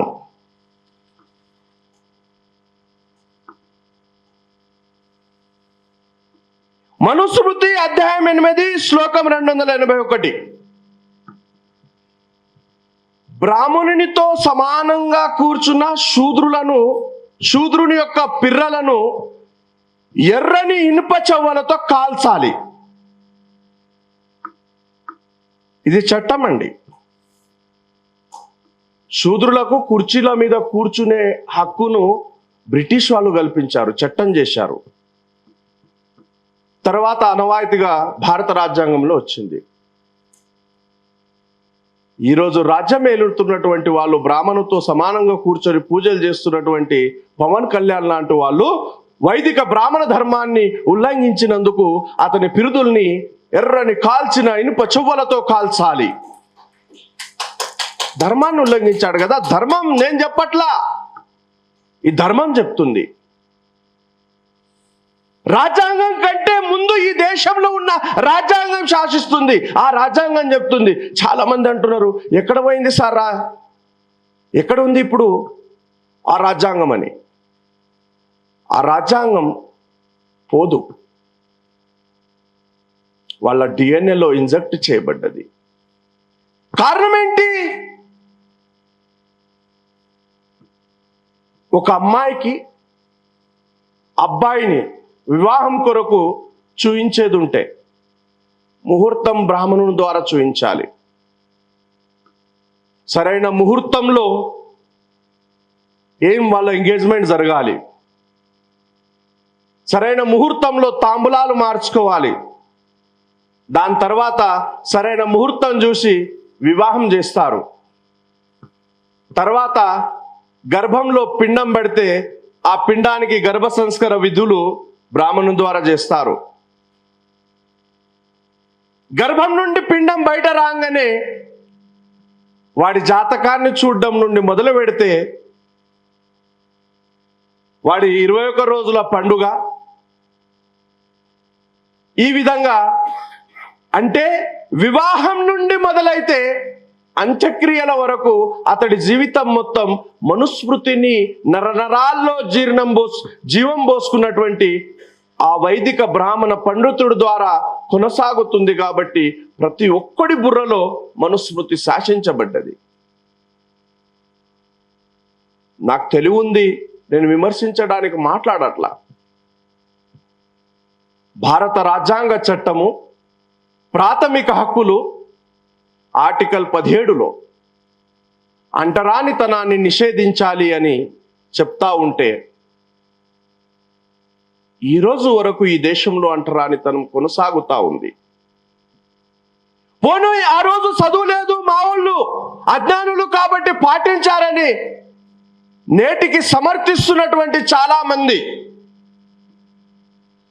మీరు ఈరోజు పెద్ద పెద్ద చదువులు చదువుకున్నటువంటి వాళ్ళు పెద్ద పెద్ద బంగ్లాలు కట్టి ఎస్సీ ఎస్టీలకు మేము రెంట్కి ఇవ్వమని స్పెషల్లీ బోర్డు మీదనే రాస్తున్నారు. భారత రాజ్యాంగం 1950 26 జనున అమల్లోకి వస్తే ఈరోజు 75 సంవత్సరాలు పూర్తి చేసుకుంటున్నారు రాజ్యాంగం అమల్లోకి వచ్చి. బడా బడా చదువులు చదివి అనేక రకాల రాజ్యాంగ పదవులను అనుభవిస్తున్నటువంటి ఈ మానవ సమాజం నేటికి కూడా కుల వివక్షతను పాటిస్తుంది. దీని మీద ఈ పౌర సమాజం నాయకులు మాట్లాడు. ఒకడంటాడు, వాడెవడో గోనె ప్రకాశ్రావు, మాలలు జీరోలట, కృష్ణమాదిగ హీరో అంటాడు. ఇప్పుడే పాప ప్రియంబల్ చదివింది. స్వేచ్ఛ, సమానత్వం, సోదరభావం, సౌభ్రాతృత్వం అని పీఠికలో చదువుతున్నప్పుడు ఏ సమానత్వం గురించి మాట్లాడాలి? సామాజిక సమానత్వం, ఆర్థిక సమానత్వం, రాజకీయ సమానత్వం. మరి గోనె ప్రకాశ్రావు రాజ్యాంగానికి వ్యతిరేకమైన ఆ పోరాటంలో నీకు సామాజిక న్యాయం కనబడితే 0.8% ఉన్న నీ వెలుమలు చేసిన దోపిడెంతా లెక్క చేయి. కేసీఆర్ ప్రభుత్వంలో ఒకే కుటుంబం అనుభవించిన పదవులు ఏ రాజ్యాంగ చట్టాల ప్రకారం మీరు అనుభవించారు? మరి ఇక్కడ మీకు సామాజిక రాజకీయ న్యాయం కనబడలేదే? ఇక్కడ కనబడదు. ఈడేమో చదువులేనోడు, రాజ్యాంగ చట్టాల గురించి తెలియదు, తన బతుకు తెరువు కొరకు ఒక ఉద్యమాన్ని తెర మీదకి తెచ్చాడు. వీళ్ళందరి ఇంట్రెస్ట్ ఏమిటంటే బాబాసాహెబ్ను మోస్తున్న బాబాసాహెబ్ ప్రజల్ని నిర్వీర్యం చేయాలి. కారణం ఏంటంటే వాళ్ళు రాజ్యాంగ ప్రేమికులు రాజ్యాంగం మీద ఏ దాడి జరిగినా వాళ్ళే మొదటగా నిలబడతారు కాబట్టి. మరి గోనె ప్రకాశ్రావు ఎన్నడన్నా మాట్లాడా? మా కుటుంబంలో ఇంతమంది మేము పదవులు అనుభవించాం, ఇంతమంది మంత్రులు మాకే వచ్చినాయి, ఇంత సంపద మేమే దోచుకున్నాం. ఆర్థిక సమానత్వం ప్రియంబల్లో భారత రాజ్యాంగం చెప్తుంది, సామాజిక సమానత్వం చెప్తుంది, రాజకీయ సమానత్వం చెప్తుంది. మరి రాజకీయ సమానత్వంలో నీ కులోపోడు అయిన చంద్రశేఖర్ రావు ఏ సామాజిక న్యాయం చేశాడు? ఇక్కడ వస్తూ మాట్లాడుతున్నటువంటి ప్రొఫెసర్ హరగోపాల్, నీ బ్రాహ్మణ ధర్మం ఈ దేశంలో అడుగడుగున ప్రతి వ్యవస్థను శాసిస్తుంది. అక్కడ సామాజిక న్యాయం అడుగు చూద్దాం. సుప్రీంకోర్టులో దాదాపు 90% జడ్జిలు బ్రాహ్మణులే, హైకోర్టులో దాదాపు 80% జడ్జిలు బ్రాహ్మణులే. ఇక్కడే మాట్లాడు చూద్దాం. హైకోర్టులో, సుప్రీంకోర్టులో సామాజిక న్యాయం చేయమని పోరాటం చేయి హరగోపాల్. నీలో ఉన్న సామాజిక న్యాయం ఎటువంటిదో అప్పుడు బయటపడుతుంది. ఈ దేశంలో ఉన్నటువంటి సివిల్ సర్వెంట్స్ లో 70% బ్రాహ్మిన్ కమ్యూనిటీ ఉంటుంది. మాక్సిమం పార్లమెంట్ లో ఉన్నటువంటి సెక్రటరీస్ లో 80% బ్రాహ్మిన్సే ఉన్నారు. ఆ కులం నుండి వచ్చినటువంటి నువ్వు ఇది సామాజిక న్యాయ సూత్రానికి వ్యతిరేకము అని పోరాటం చేయి చూస్తాను. ఇక జయప్రకాష్ నారాయణ్, ఇతని గురించి ఎంత తక్కువ మాట్లాడితే అంత మంచిది. నేను ఒక సందర్భం చెప్తాను. రీసెంట్లీ కారం చెడు మీద వర్క్ చేస్తున్నా. కాకపోతే మెసేజ్ చాలా గొప్పగా ఇచ్చాడు నిన్న. దానికి అభినందనలు తెలియజేస్తున్నా. కానీ జయప్రకాష్ నారాయణ్ గారు ఈరోజు సామాజిక న్యాయం, దేశం, చట్టం, రాజ్యాంగం గురించి మాట్లాడుతుంటే దయ్యాలు వేదాలు వల్లించినాయి అనే ఒక సామెత నాకు నిన్న అనిపించింది. కారణం ఏంటంటే 17th జూలై 1985 కారం చెడు సంఘటన జరిగింది. అప్పుడు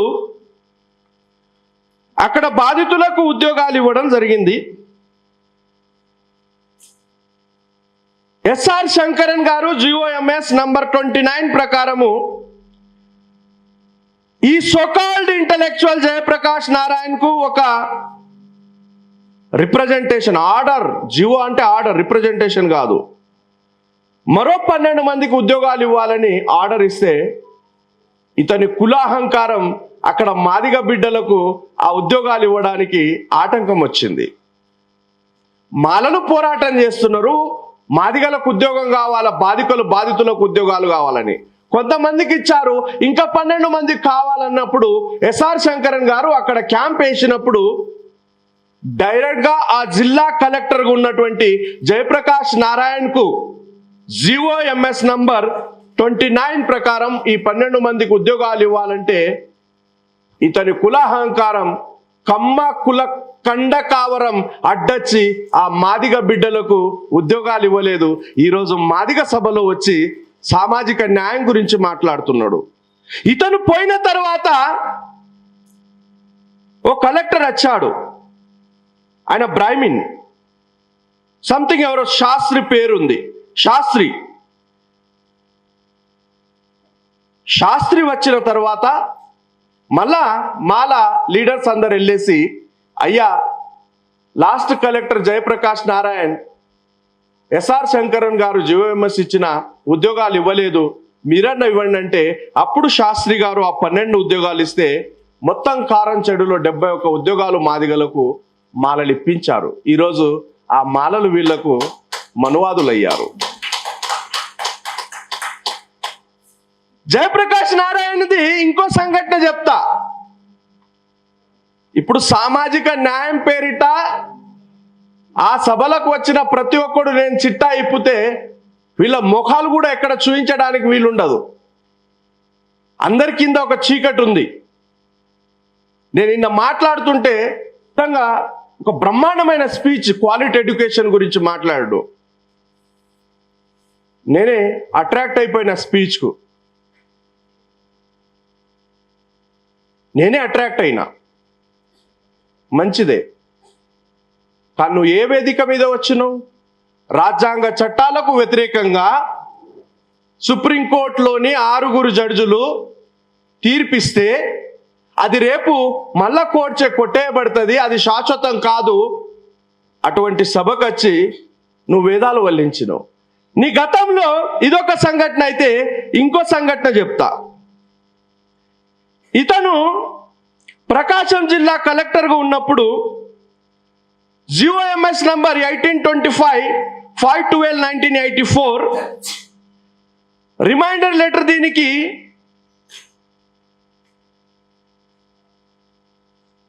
నైన్ మెరైన్ కెమికల్స్ లిమిటెడ్కు 2900 ఎకరాలు 21 సెంట్ల భూమిని ఒక కమ్మ కులస్తుడికి ప్రభుత్వ పరంగా ఇచ్చేశాడు కలెక్టర్గా ఉన్నప్పుడు. అదేవిధంగా సదరన్ మెగ్నీషియం కెమికల్స్ లిమిటెడ్లో 1556 ఎకరాలు 59 సెంట్ల భూమిని ఇచ్చాడు. ఈ భూమి ఇచ్చేటప్పుడు జయప్రకాష్ నారాయణ్ భూమి ఇస్తే సరే ప్రభుత్వం వాళ్ళది, ఏ కులానికి ఇచ్చారు, ఇండస్ట్రీ డెవలప్మెంట్ కింద ఇచ్చారు అని వాదన వస్తే కావచ్చుగాక, కానీ ఇతను ఇచ్చినటువంటి భూమి భీమావరంలో భూ పోరాటం జరిగినప్పుడు అక్కడ కమ్యూనిస్టు నాయకులు కలిసి పోరాటం చేసి భూమిని సాధించారు. ఆ భూమిని సాధించిన భూమిలో ఆ పోరాటంలో పేదలకు వచ్చినటువంటి ఆడ మాలమాదిగా పేదలకు వచ్చినటువంటి భూమి, ఇక్కడ మాలలు పోరాటం చేశారు. మళ్ళా సంతరావు గ్రామం ప్రకాశం జిల్లా, ఇక్కడ సంఘటన ఇది. ఈయన 145 ఎకరాల భూమిని 145 మందికి 290 ఎకరాల భూమిని అక్కడ పంచితే ఈ 290 ఎకరాల భూమిని జయప్రకాష్ నారాయణ్ తన కమ్మ కులస్తులకు అక్రమంగా రాసిపెట్టాడు. ఇతను మాట్లాడుతున్నాడు భారత చట్టాల గురించి, సామాజిక న్యాయం గురించి. నేను ఎందుకు ఒకళ్ళ మీద వ్యతిరేకతతో చెప్పట్లేదు, నేను వచ్చింది రాజ్యాంగ సదస్సు మాట్లాడడానికి. ఎందుకు ఈ సందర్భం వచ్చిందంటే, మార్కెట్లో కరెంటుగా నడుస్తున్నటువంటి టాపిక్ సామాజిక న్యాయం పేరిట రాజ్యాంగ ద్రోహులందరూ ఏకమై రాజ్యాంగం మీద దాడి చేస్తున్నారు. ఈ దేశ ప్రజలకు అర్థం అవ్వట్లా. ఇక వాళ్ళు దేశ చట్టాలకు వ్యతిరేకమైనటువంటి అంశాల్లో రకరకాల లాజిక్స్ మాట్లాడుతున్నారు. లాజిక్స్ మాట్లాడితే చట్టాలు కావు. మిత్రులారా, భారత రాజ్యాంగం మీద చాలా సీరియస్గా గత 70 సంవత్సరాల నుండి దాడి జరుగుతూనే ఉంది. రిజర్వేషన్ల మీద ఈ 6 జడ్జిలు ఇచ్చిన తీర్పు ఒకటే కాదు, దానికంటే ముందు 100 జడ్జిమెంట్ రిజర్వేషన్ల మీద దాడులు చేయడానికి రకరకాల కారణాలు చూపిస్తూ రకరకాల కేసులు రిజర్వేషన్ల మీద రకరకాల వ్యక్తులు తన అభిప్రాయాలను వ్యక్తం చేశారు. ప్రొఫెసర్ నాగేశ్వరరావు రెఫరెన్స్గా అందరి మద్దతు ఉన్నదంటాడు మందయేలియా. ఎస్ఆర్ శంకర్ అని దేశంలోనే నాకు తెలిసి అతి గొప్ప ఒక బ్రాహ్మణ IAS అధికారి. ఎన్టీ రామారావు హయాంలో schedule caste budget, corporation budget మిగిలితే ఎన్టీ రామారావు అడిగాడు ఈయనకు, ఏం చేద్దాం బడ్జెట్నని. ఆ కులం బడ్జెట్ ఆ కులానికే వాడాలి, లేని పక్షంలో ఒప్పుకునేది లేదు అని అన్నాడు. ఏం చేస్తే బాగుండు అంటే, గురుకులాలను స్థాపిద్దాం సార్ ఎస్సీల కొరకు అని గురుకులాలకు మోడల్ ఐడియా ఇచ్చింది ఎస్ఆర్ శంకర్. వారు అవగాహన లోపం వల్లే అపార్థాలు అని, వర్గీకరణ ఉద్యమం భారత చట్టాలకు రాజ్యాంగానికి ఏ విధంగా వ్యతిరేకమైనది, అది ఏ విధంగా చట్టం కాదు అనేది చాలా స్పష్టంగా ఆ రోజే ప్రకటన చేశారు. పేపర్లో వ్యాసాలు రాశారు. ఈరోజు సోకాల్డ్ ఇంటలెక్చువల్స్ అందరూ పోగై అందులో న్యాయం వెతుకుతున్నారు. చట్టం తెలుసుకోరు, రాజ్యాంగం ఏం చెప్తుంది తెలుసుకోరు, రిజర్వేషన్ బేసిస్ తెలియదు.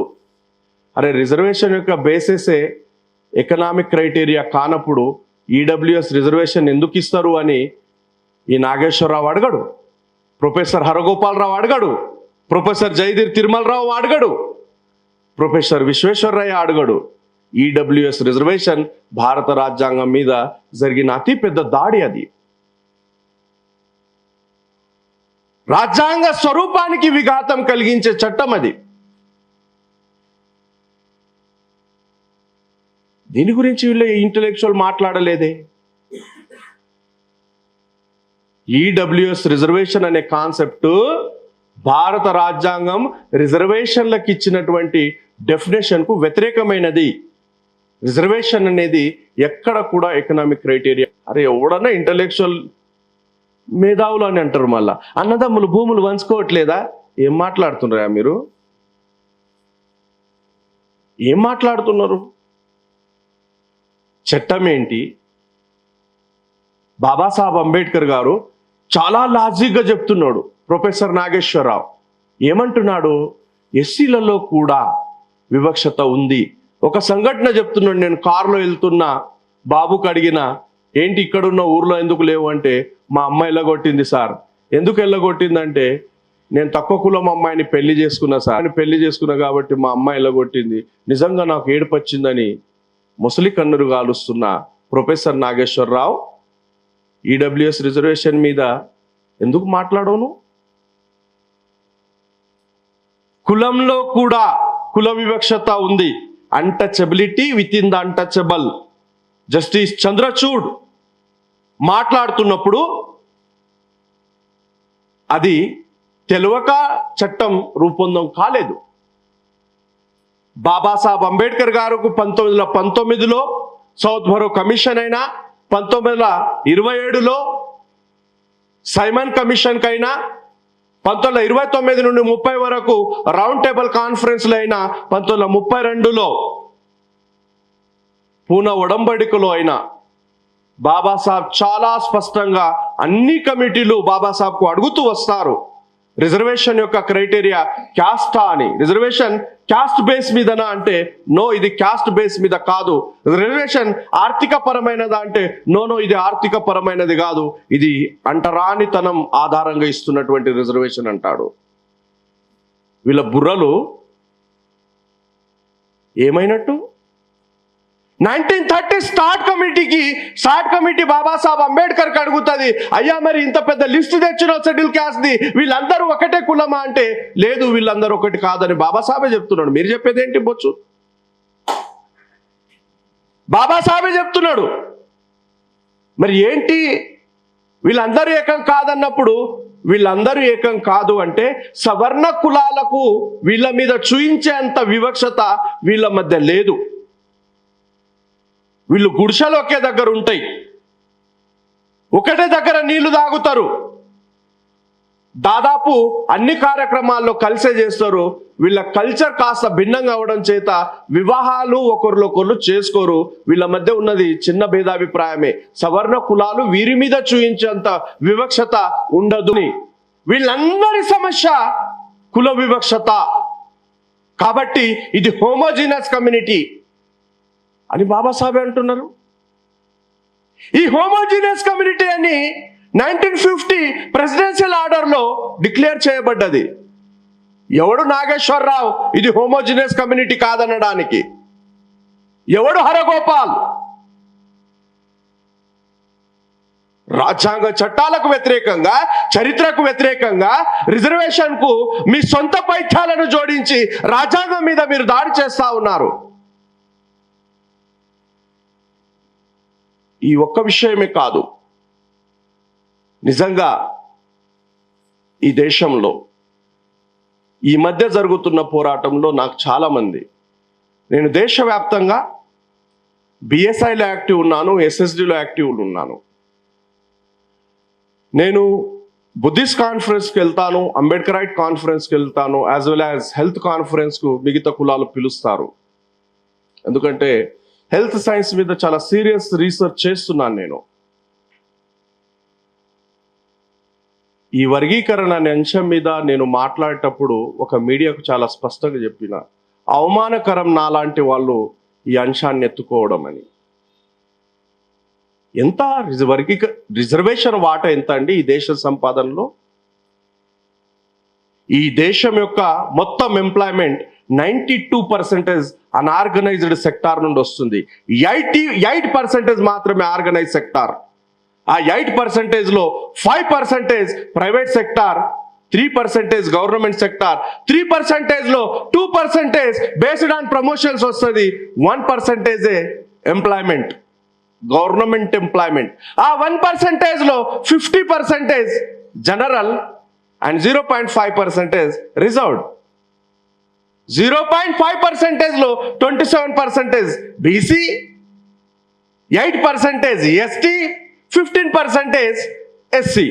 ఇలా ఈ దేశం మొత్తం వాటాలో, ఈ దేశం మొత్తం ఎంప్లాయ్మెంట్లో రిజర్వేషన్ ఎంత? 0.5%. 99.5% విషయాలను ఈ మేధావులు ఎక్కడ మాట్లాడకుండా ఆ 0.5% లో కూడా ఓన్లీ 15% మీద నెలకొన్నటువంటి ఒక అన్కాన్స్టిట్యూషనల్ వివాదం మీద మాట్లాడుతున్నారు. రిమైనింగ్ 99.5% రిసోర్సెస్ మీద ఎవడు మాట్లాడు. కేసీఆర్ 10 సంవత్సరాల కాలంలో ఎంత ఈ రాష్ట్ర సంపదను దోపిడీ చేశాడు. ఈ హరగోపాల్ మాట్లాడు, నాగేశ్వరరావు మాట్లాడు. రాజ్యాంగ చట్టాలకు వ్యతిరేకంగా ఈ దేశ సంపదను కొన్ని కులాలు మాత్రమే ఓన్ చేసుకుంటా ఉంటే వీళ్ళు అక్కడ మాట్లాడు, అక్కడ చాలా సైలెంట్గా ఉంటారు. ఇక్కడ మాలమాదిగల మధ్య పంచాయతీ వస్తే పెద్ద మనుషులుగా వచ్చారు. పంచాయతీ తెంపుతారంట. కుండల పువ్వు అంట. ఎవడాడు? పృథ్వీరాజ్. కుండల పువ్వు ఉంది, సగం సగం పంచాలంట. ఎవడు చెప్పిడా నీకు? ఏం చదువుకున్నావు నువ్వు?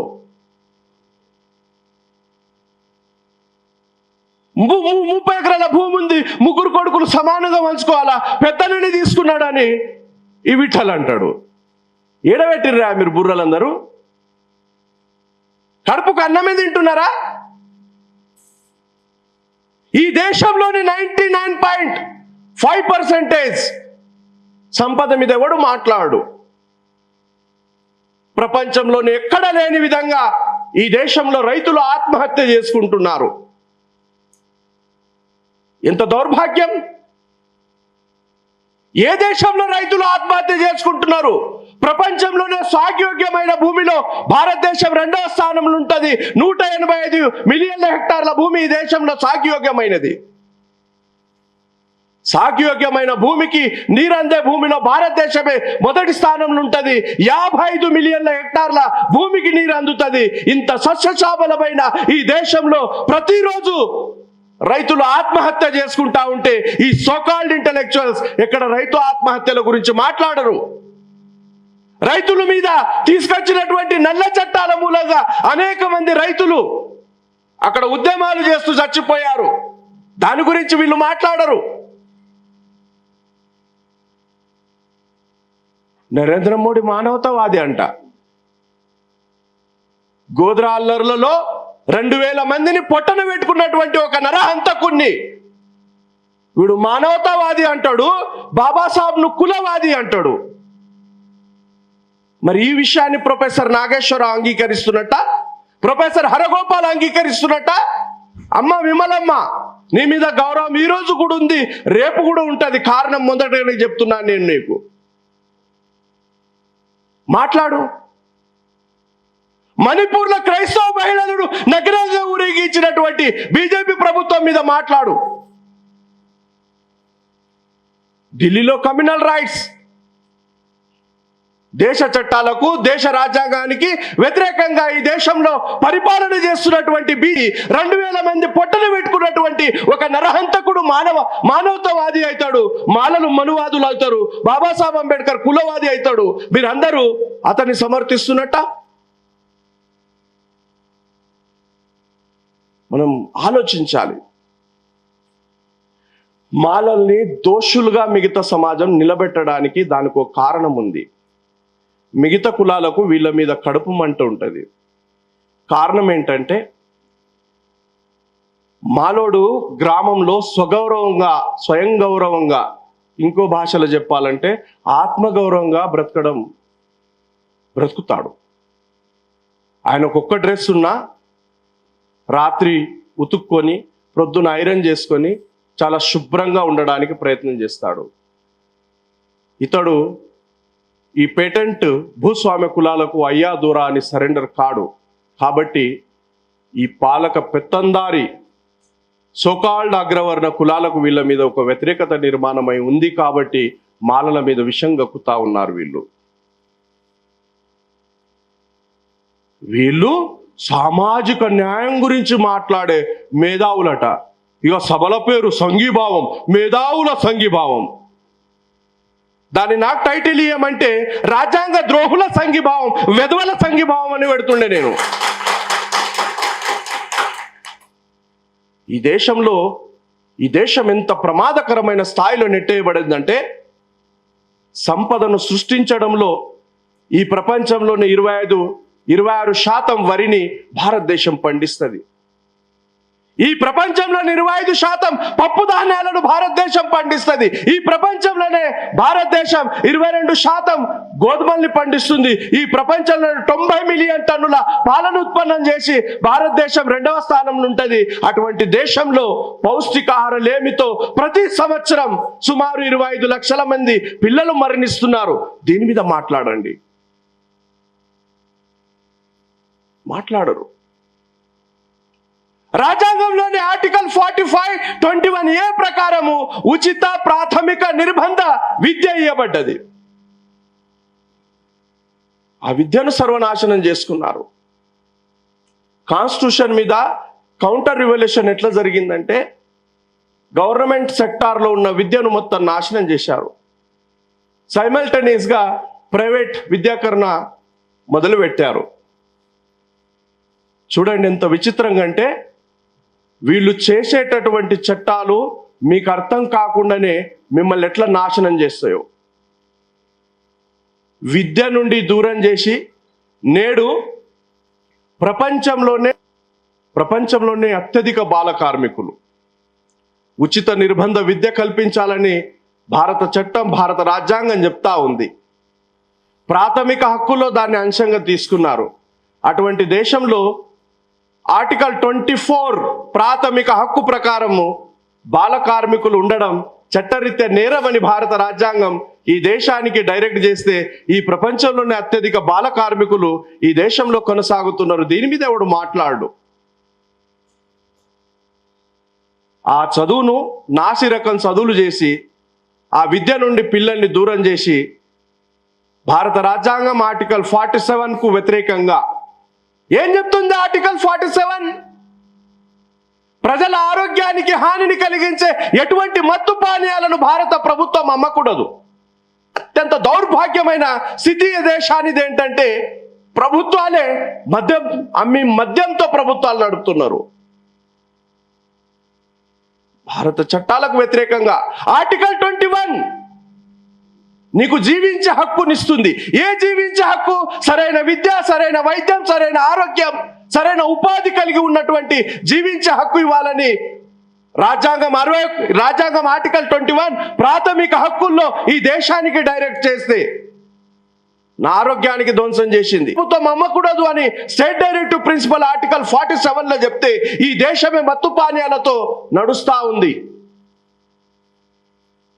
ఎవడు బాధ్యత వహించాలి? ఎవరిని ఇంటలెక్చువల్ అనాలి? అభంశుభం తెలియని పిల్లలు బడిని మానేసి బాల కార్మికులుగా మారి మత్తు పానీయాలకు అలవాటు పడి వాళ్ళ జీవితాలను ధ్వంసం చేస్తూ ఉంటే సామాజిక న్యాయం పేరిట మాట్లాడే మేధావులకు కంట్ల కనబడదు. మాట్లాడరు, ఉద్యమాలు చేయరు. అంతా ఈ దేశంలో కనబడుతున్న చిత్రం ఇది. ఎంత దౌర్భాగ్యం ఏంటంటే, ప్రభుత్వ విద్యాలయాల్లో మతబోధ పనికిరాదు అంటే మతబోధ చేయరాదు. ప్రభుత్వ విద్యాలయాలే కాదు, ప్రభుత్వ ఆమోదిత విద్యాలయాల్లో, ప్రభుత్వ ఆమోదిత సంస్థల్లో కదా. ఈరోజు ప్రైవేట్ విద్యాలయాల్లో శుభ్రంగా పూజలు చేస్తున్నారు, దేవుళ్ళ ఫోటోలు పెడుతున్నారు. పిల్లాడికి ప్రేర్లనే సరస్వతి నమస్తుభ్యం అంటున్నారు. ఆర్టికల్ 28 ఉల్లంఘిస్తున్నారు. నేనేమంటున్నానంటే, మత స్వేచ్ఛ నీకు భారత రాజ్యాంగం ఇచ్చిన హక్కు. నువ్వు ఇంట్లో ఏ మతానన్నా పాటించు, ఈ దేశంలో ఎవరి మతం పట్ల ఎవరికి కూడా ప్రాబ్లం లేదు. మతం అనేది ఇంట్లో ఉండాలా, నువ్వు బయటకు వచ్చిన తర్వాత దేశ చట్టాల ప్రకారం, రాజ్యాంగ చట్టాల ప్రకారం కొనసాగాల. ఎడ్యుకేషన్ దూరం చేస్తున్నారు, మత్తు పానీయాలకు అలవాటు చేస్తున్నారు, బాల కార్మికులుగా మారుస్తున్నారు. మత్తు పానీయాలు అమ్మి, మీకు విషయం చెప్తా, అత్యంత సీరియస్ విషయం ఇది. ఈ ప్రపంచంలోనే ఎక్కడ లేనటువంటి ఒక సంఘటన. భారతదేశంలో 185 మంది వివిధ రోగాలతో బాధపడుతున్నారు, 15 మంది ఆరోగ్యంతో ఉన్నారు. సరైన విద్య, సరైన వైద్యం, సరైన ఆరోగ్యం, సరైన ఉపాధిని కల్పించే జీవించే హక్కు కావాలి అని ప్రాథమిక హక్కు ఆర్టికల్ 21లో చెప్తే, సరైన వైద్యం లేదు, సరైన ఆరోగ్యం లేదు, వైద్యం ప్రైవేటీకరణ, అందులో దోపిడీ, చిన్న జబ్బు అయితే ఆపరేషన్లు, దీని మీద నియంత్రణ లేదు. అడుగడుగున ఈ దేశ చట్టాలను, ఈ దేశ రాజ్యాంగాన్ని ఉల్లంఘిస్తే మాట్లాడనటువంటి ఈ సోకాల్డ్ ఇంటలెక్చువల్స్ ఈ దేశంలో 0.5%లో కూడా 15% విషయం మీద, నెలకొన్న అంశం మీద వీళ్ళేదో ఇక 3వ ప్రపంచ యుద్ధం చేసినట్టు సామాజిక న్యాయవేత్తలట, రాజ్యాంగ నిపుణులయ్యి దాని మీద భాష్యం చేస్తా ఉన్నారు. మిత్రులారా, ఆలోచించండి. ఆలోచించే సమయం వచ్చింది. దేశమే ప్రమాదంలో ఉంది. ఒక ఉమెన్ ఎవరో చైనా పోయొచ్చి ఒక బుక్ రాసింది. చైనా నుండి ఒక పాఠం నేర్చుకోవాలి, నేర్చుకోవడానికి ఎక్కడి నుండి అయినా తప్పు ఏంటి అని గవర్నమెంట్ ఆఫీసర్ అనుకుంటా, ఏదో నేను మీడియాలో చూసిన. ఇప్పటి వరకు చైనాలో ఒక రైతు ఆత్మహత్య చేసుకోలేదంట. ప్రత్యక్షంగా ఆమె చూసి వచ్చింది. నాకు స్టడీ ఉంది, నేను నా పరంగా చెప్పను, చెప్పాల్సిన సందర్భంలో సమయంలో చెప్తాను. మనకంటే ఎక్కువ జనాభా కలిగి ఉన్నటువంటి చైనా దేశము ఈరోజు ఆర్థిక రంగంలో అమెరికాను ఎప్పుడో దాటిపోయింది.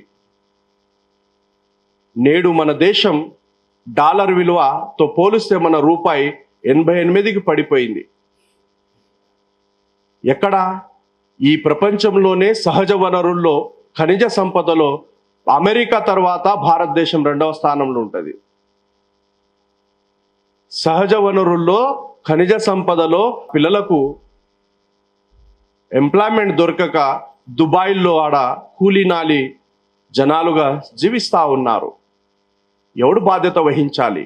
ఈ దేశ సంపదను మొత్తం కొద్దిమంది చేతుల్లోనే దోపిడీ చేసి పెడుతున్నారు. ఎవడు బాధ్యత వహించాలి?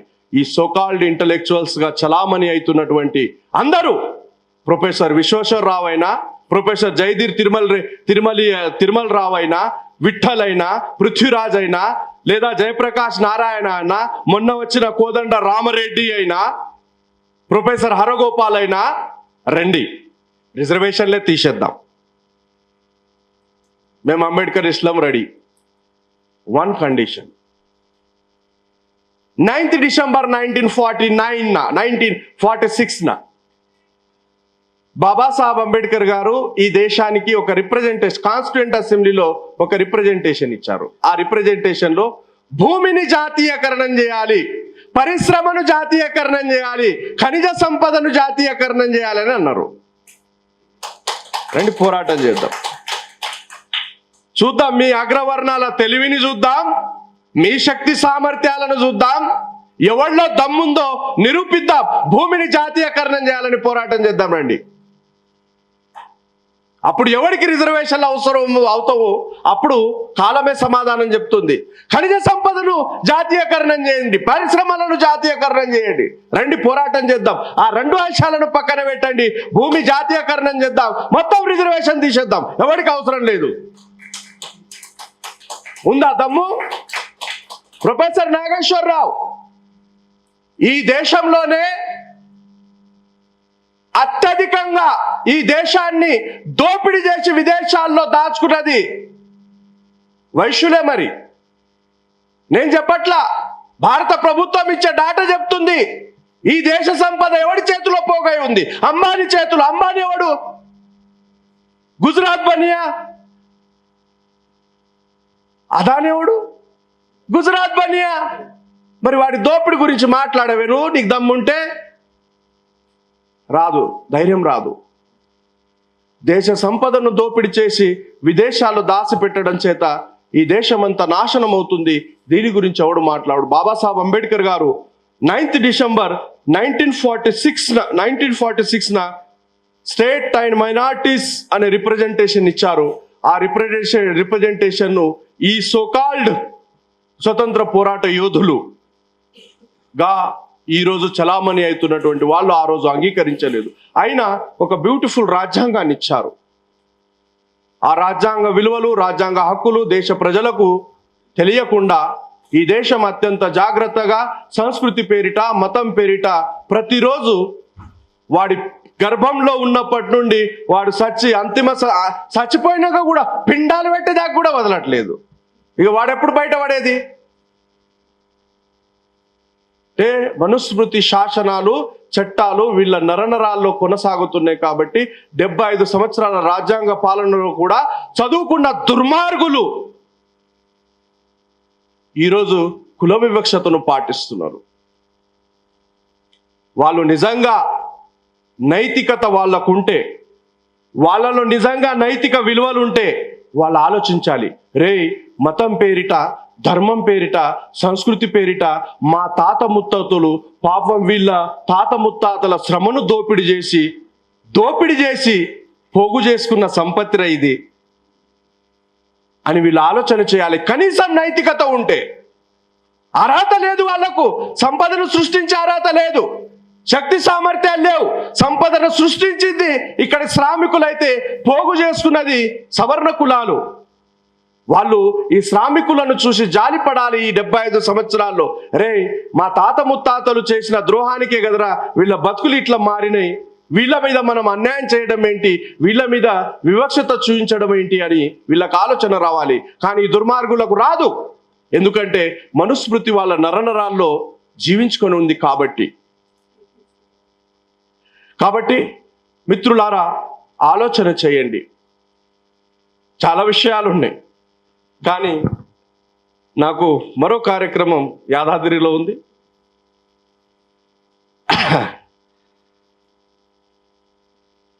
ఆల్రెడీ అక్కడి నుండి కాల్స్ వస్తున్నాయి. ఇక నాకు స్పెషల్లీ వాళ్ళ రిక్వెస్ట్ ఏంటంటే,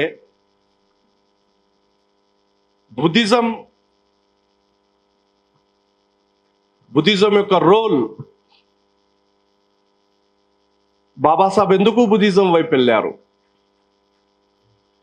ఇప్పటివరకు జ్ఞానంలో ప్రపంచానికి అంత చిక్కనటువంటి మహామేధావి బాబాసాహెబ్ అంబేద్కర్.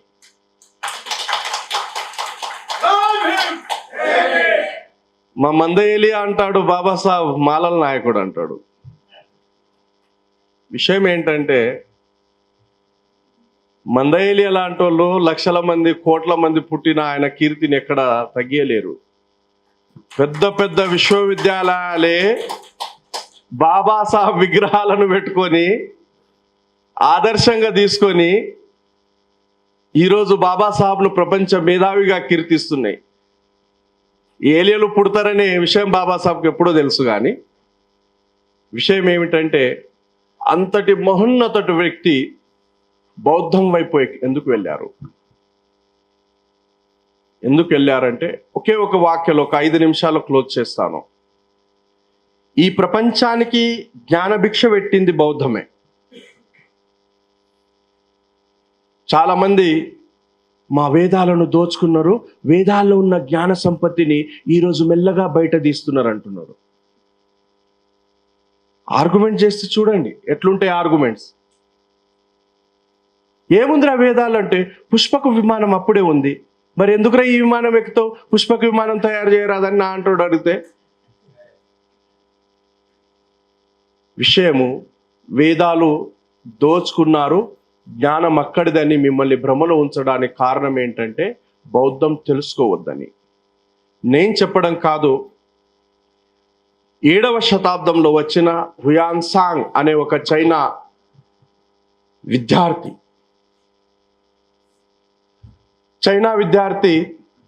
15 సంవత్సరాలు ఈ దేశంలో ఉన్నాడు. నలంద విద్యాలయంలో చదువుకున్నాడు. చదువుకునేటప్పుడు తను నోట్ చేసుకున్నటువంటి తన యాత్ర వృత్తాంత డైరీలో ఏం రాసుకున్నాడంటే, నేను చదివే సమయంలో నలందలో 10,500 మంది విద్యార్థులు, 1750 మంది ప్రొఫెసర్లు, ఇక్కడ దాదాపు 7 అంతస్తులతో ఉన్న 2 అతి పెద్ద లైబ్రరీలు, రత్నోదధి, రత్నసాగర లైబ్రరీలు ఉన్నాయి. అందులో కనీసం సుమారుగా 90 లక్షల గ్రంథాలు ఉన్నాయని రాశాడు. ఎన్ని? ఇక బ్రాహ్మణులు అయితే దాన్ని వక్రీకరిస్తే ఘోరంగా వక్రీకరిస్తారు. సరే, దాన్ని ఎవరు తగలబెట్టారనే విషయం మళ్ళీ ఎప్పుడైనా ఇంటలెక్చువల్ డిబేట్లో మాట్లాడతాను. కానీ ఈ దేశంలో ప్రపంచానికి జ్ఞాన భిక్షణ పెట్టినటువంటి విద్యాలయాలను ధ్వంసం చేసిన సంస్కృతి వైదిక బ్రాహ్మణ ధర్మానిదే. మీ పక్కన నాగార్జున కొండ మీద ఆచార్య నాగార్జునుడు, ఇక చరిత్రను వక్రీకరిస్తే నాగార్జునుడు బ్రాహ్మణుడు అంట. భలే రాస్తారు. బ్రాహ్మణుడు 6వ శతాబ్దం, 7వ శతాబ్దంలో మొదలైతే దానికి లిపి వచ్చింది 12వ శతాబ్దంలో. ఇక వేదాలు సంస్కృతంలో ఉంటే 12వ శతాబ్దం తర్వాత చైనా విద్యార్థి తన విద్యాభ్యాసం కొరకు వచ్చినప్పుడు రస విజ్ఞానం తెలుసుకోవడానికి, నేర్చుకోవడానికి నాగార్జున విద్యాలయానికి వచ్చాడు. ఆయన తన డాక్యుమెంట్ యాత్ర వృత్తాంతంలో రాశాడు, నేను వచ్చే నాటికి సుమారు 7 అంతస్తులతో 300 గదులను కలిగి ఉన్నటువంటి యూనివర్సిటీ ఇది. రస విజ్ఞానం మీద ఇక్కడ శాస్త్ర బోధనలు జరుగుతాయి.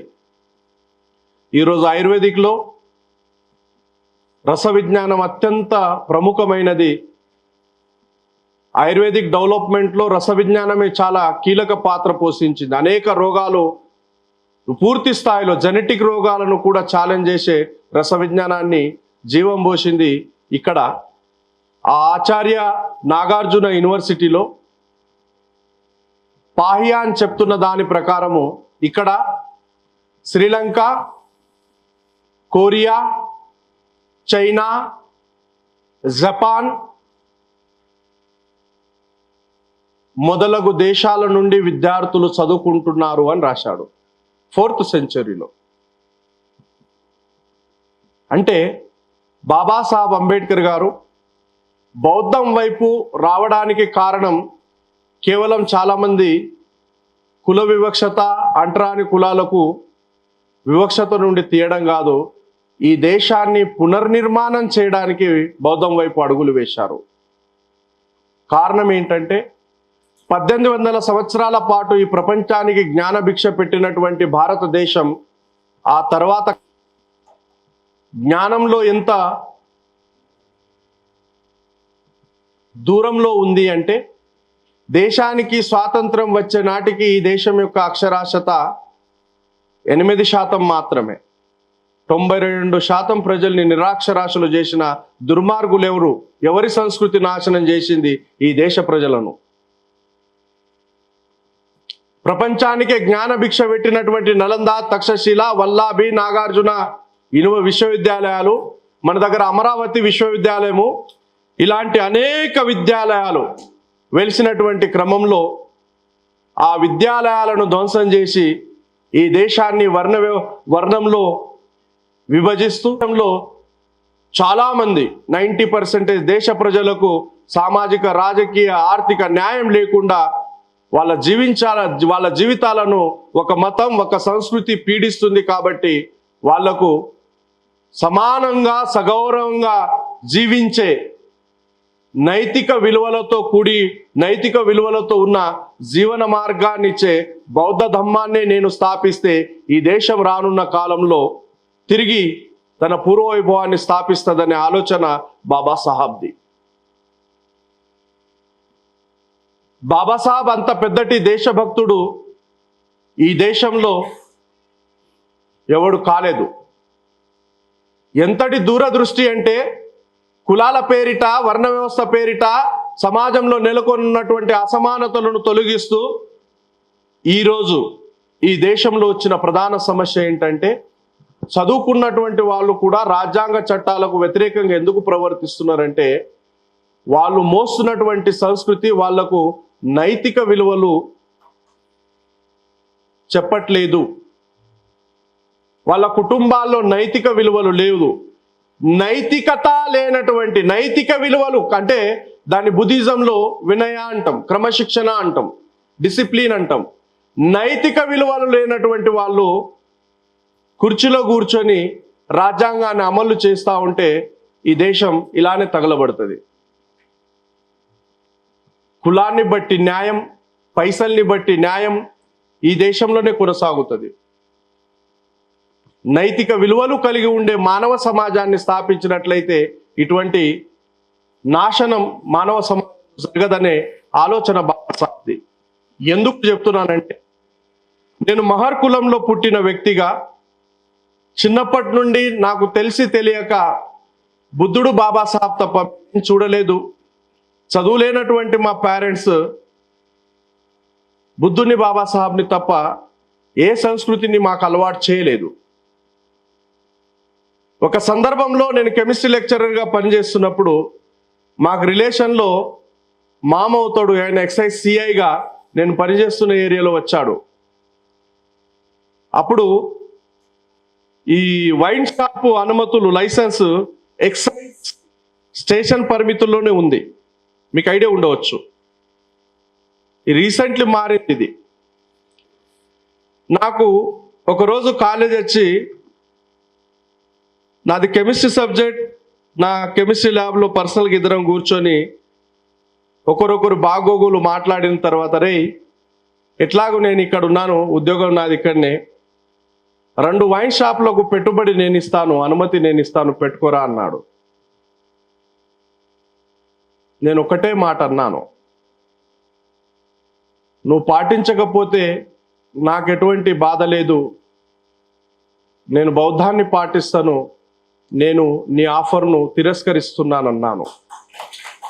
కారణం ఏంటంటే బౌద్ధ ధమ్మంలో అష్టాంగ మార్గంలో సమ్యక్ జీవిక, మన భుక్తి కొరకు జీవిక ఏ ఒక్కరికి నష్టం చేసే విధంగా ఉండకూడదు. నేను మామ ఉన్నాడు లైసెన్స్ ఇస్తున్నాడని వైన్ షాప్ పెట్టినట్లయితే నాకు బిజినెస్ అవుతుంది, కానీ ఆ మత్తు పానీయాలు తాగినటువంటి ఆ వ్యక్తి మత్తులో వెళ్తూ బైక్ యాక్సిడెంట్లో చనిపోతే దాని బాధ్యత నాదే. అతడు చనిపోయినట్లయితే ఆయన పిల్లలు అనాథలు అవ్వడానికి బాధ్యత నాదే, ఆయన భార్య విధవరాలు అవ్వడానికి బాధ్యత నాదే. వాడికి జబ్బు పడి వాడు కుటుంబం మొత్తం ధ్వంసం అవుతుంటే దాని బాధ్యత కూడా నాదే. అటువంటి జీవిక బౌద్ధులు కలిగి ఉండరాదని బుద్ధుడు ఆర్య అష్టాంగిక మార్గంలో సమ్యక జీవిక మార్గం చెప్పాడు. నేను సంపదనే కావాలనుకుంటే మామ ఇచ్చిన ఆఫర్ను తీసుకొని ఈరోజు బలంగా ఆర్థికంగా నిలబడేవాడిని కావచ్చుగాక. కానీ తెలిసి తెలియని వయస్సులో బౌద్ధాన్ని అనుసరిస్తున్నాము కాబట్టి ఇతరులను హాని కలిగించే, కష్టాన్ని కలిగించే జీవికను మనం ఎన్నుకోరాదు అని అష్టాంగిక మార్గంలో ఉంది కాబట్టి ఆ నైతికతతో నేను వైన్ షాప్ను తీసుకోలేదు, తిరస్కరించాను. డబ్బులు పెట్టుబడి అతను పెడతా అన్నప్పటికీ నైతిక మానవ సమాజంలో నైతికతను స్థాపించడానికి బాబాసాహెబ్ అంబేద్కర్ గారు బౌద్ధాన్ని, ఎవరైతే విద్యాలయాలను నేలమట్టం చేసినటువంటి తీవ్రవాదులు, విధ్వంసం చేసే వాళ్ళు తీవ్రవాదులే కదా. గాంధీని చంపినోడు ఎవడు? విధ్వంసం చేసేవాడు, హత్యాకాండలు చేసేవాడిని తీవ్రవాది అంటారు. ఇప్పుడు విద్యాలయాలను ధ్వంసం చేసినోడు ఎవడు? తీవ్రవాది. ఎవడు చేశాడనేది తర్వాత చర్చ. బాబాసాహెబ్ బౌద్ధాన్ని ఇంట్రడ్యూస్ చేయడానికి కారణం ఏంటంటే కుల మతాల పేరిట కుల వివక్షత పేరిట, వర్ణధర్మం పేరిట ఈ దేశంలో అనేక రకాల వివక్షతలు కొనసాగుతున్నాయి. లింగ వివక్షత కొనసాగుతుంది. అనేక ఆచారాల పేరిట ప్రజలు అజ్ఞానంలో జీవిస్తున్నారు.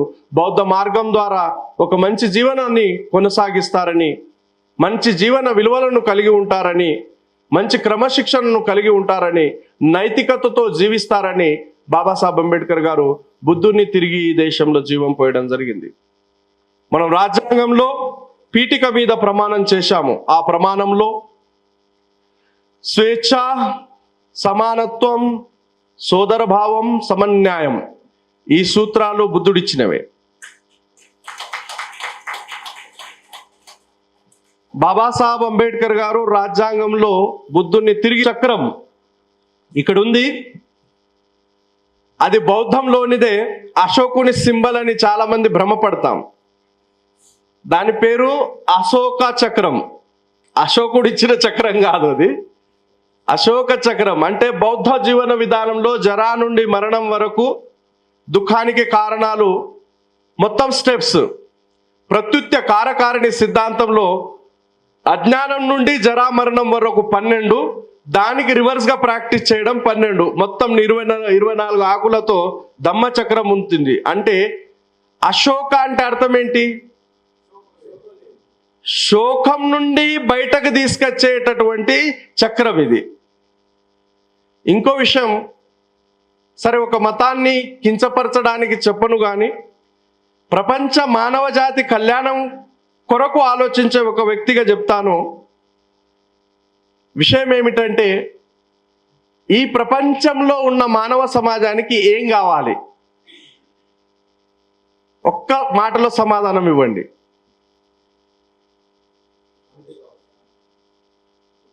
హ్యాపీయెస్ట్ లైఫ్ కావాలి. వాడు కుంటోడైనా, గుడ్డోడైనా, నల్లోడైనా, తెల్లోడైనా, భారతీయుడైనా, విదేశీయుడైనా, చైనా అయినా, జపాన్ అయినా, ఈ ప్రపంచ మానవ సమాజం ఏం కోరుతుంది? సుఖ సంతోషాలతో జీవించాలని కోరుతుంది. Happiest life కావాలంటుంది. హ్యాపీయెస్ట్ లైఫ్ను ఏ మతం ఇస్తుంది? ఏ ధర్మం ఇస్తుంది? ఇప్పుడు మనం చెప్తే, నేను మతం మీద వ్యతిరేకతతో చెప్పట్లేదు. హ్యాపీయెస్ట్ లైఫ్ను ఒకవేళ హిందూ ధర్మం ఇస్తే హిందువులందరూ సుఖ సంతోషాలతో ఉండాలి. ఉన్నారా? దుఃఖం లేకుండా ఉండాలి, రోగం లేకుండా ఉండాలి. ఉన్నారా? క్రైస్తవం ఒకవేళ ఇస్తుంది అనుకుంటే క్రైస్తవులు హ్యాపీగా ఉండాలి. ఉన్నారా? లేదా ఈ దేశంలో ఏ ఇతర మతమైనా మనిషికి అల్టిమేట్ కావాల్సినటువంటి హ్యాపీయెస్ట్ లైఫ్ను ఇవ్వగలదా? బుద్ధుని ధమ్మం ఏంటి? బుద్ధుని ధమ్మం ఏంటి? బుద్ధుడు ఏం చెప్పాడంటే, మనిషి సుఖంగా, సంతోషంగా, ఆనందంగా జీవించాలి. సుఖ సంతోష ఆనందాలకు వ్యతిరేకమైనది దుఃఖం. దుఃఖం ఈ కారణాల చేత జనిస్తుంది. ఆ కారణాలు తెలుసుకొని సుఖంగా జీవించడమే నా ధమ్మం అన్నాడు. ఇప్పుడు నాకు క్యాన్సర్ అయింది, ఆడ గుడి ఉంది, లేదా చర్చ్ ఉంది, లేదా ఏదైనా మసీద్ ఉంది. ఇప్పుడు నాకేమొచ్చింది? దుఃఖం వచ్చింది. ఆడపోయి ఇప్పుడు నా దేవుణ్ణి మొక్కితే నా దుఃఖం పోతుందా? ఏమన్నాడు బుద్ధుడు? ఆ దుఃఖం ఎందుకు వచ్చింది, దానికి కారణం తెలుసుకో. కారణం తెలుసుకొని దాని నుండి బయటకు రా అన్నాడు. అంటే ప్రపంచంలో ఉన్నటువంటి మానవ జాతి కాదు, ప్రపంచంలో ఉన్నటువంటి మానవ జాతి మాత్రమే కాదు, జీవరాశులన్నీ కూడా సుఖ సంతోషాలతో ఉండాలని ఆకాంక్షించిన వాడే మహాకరుణామయుడు తథాగత సిద్ధార్థ భగవాన్ బుద్ధుడు. ఆలోచన చేయండి. కేవలం మనిషి మాత్రమే కాదు, జీవ జంతువులన్నీ కూడా సుఖ సంతోషాలతో ఉండాలన్నాడు. పరిపాలన బౌద్ధ ధర్మంలో ఎలా ఉండేది సామ్రాట్ అశోకుని శాసనాల నుండి అర్థమవుతుంది. ఒక శాసనంలో ఏమంటాడంటే, రాజ్యంలో ఉన్నటువంటి ప్రజలందరూ కూడా నా సొంత పిల్లలే. నా రాజ్యంలో ఎవరికి ఏ ఆపద ఏ కష్టం వచ్చినా, నేను ఎక్కడ ఉన్నప్పటికీ, బెడ్రూమ్లో ఉన్నప్పటికీ, కిచెన్ రూమ్లో ఉన్నప్పటికీ, భోజనశాలలో ఉన్నప్పటికీ, స్నానగదిలో ఉన్నప్పటికీ, ఎక్కడైనా సరే వచ్చి నా ప్రజల బాధల్ని చెప్పండి. పరిపాలన చేసిన మహానుభావుడు సామ్రాట్ అశోక చక్రవర్తి. సామ్రాట్ అశోక చక్రవర్తిని మర్చిపోయింది ఈ దేశము. అనేక విద్యాలయాలను స్థాపించింది సామ్రాట్ అశోక చక్రవర్తి. అశోక చక్రవర్తి కాలంలో మత్తు పానీయాలను తీసుకోవడం పక్కన పెట్టండి, అమ్మేవాడు దొరికితే యావజ్జీవ కారాగార శిక్ష. అశోకుడు బ్రతికి ఉంటే ఈ ప్రభుత్వాలను ఏం చేస్తాడు? కేసీఆర్ని ఏం చేస్తాడు? ఉరిదీస్తాడు. ఇక చంద్రబాబు నాయుడుని ఏం చేస్తాడు? నేనేమంటున్నా అంటే, చూడండి ఎంత గొప్ప ఆలోచన బాబాసాహెబ్ అంబేద్కర్ గారిది. స్టేట్ డైరెక్టివ్ ప్రిన్సిపల్ ఆర్టికల్ 47, ప్రజల ఆరోగ్యానికి హానిని కలిగించే ఎటువంటి మత్తు పానీయాలను భారత ప్రభుత్వము అమ్మకూడదు ఔషధ తయారీలో తప్ప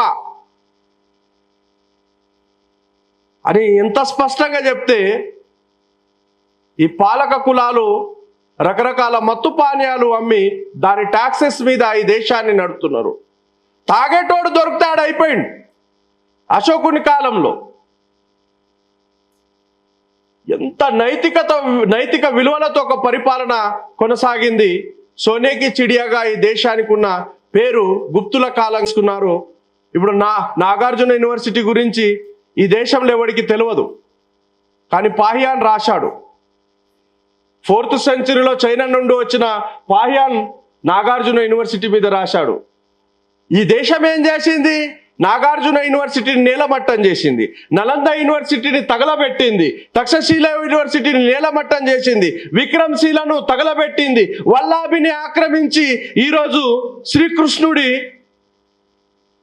ద్వారక అంటుంది.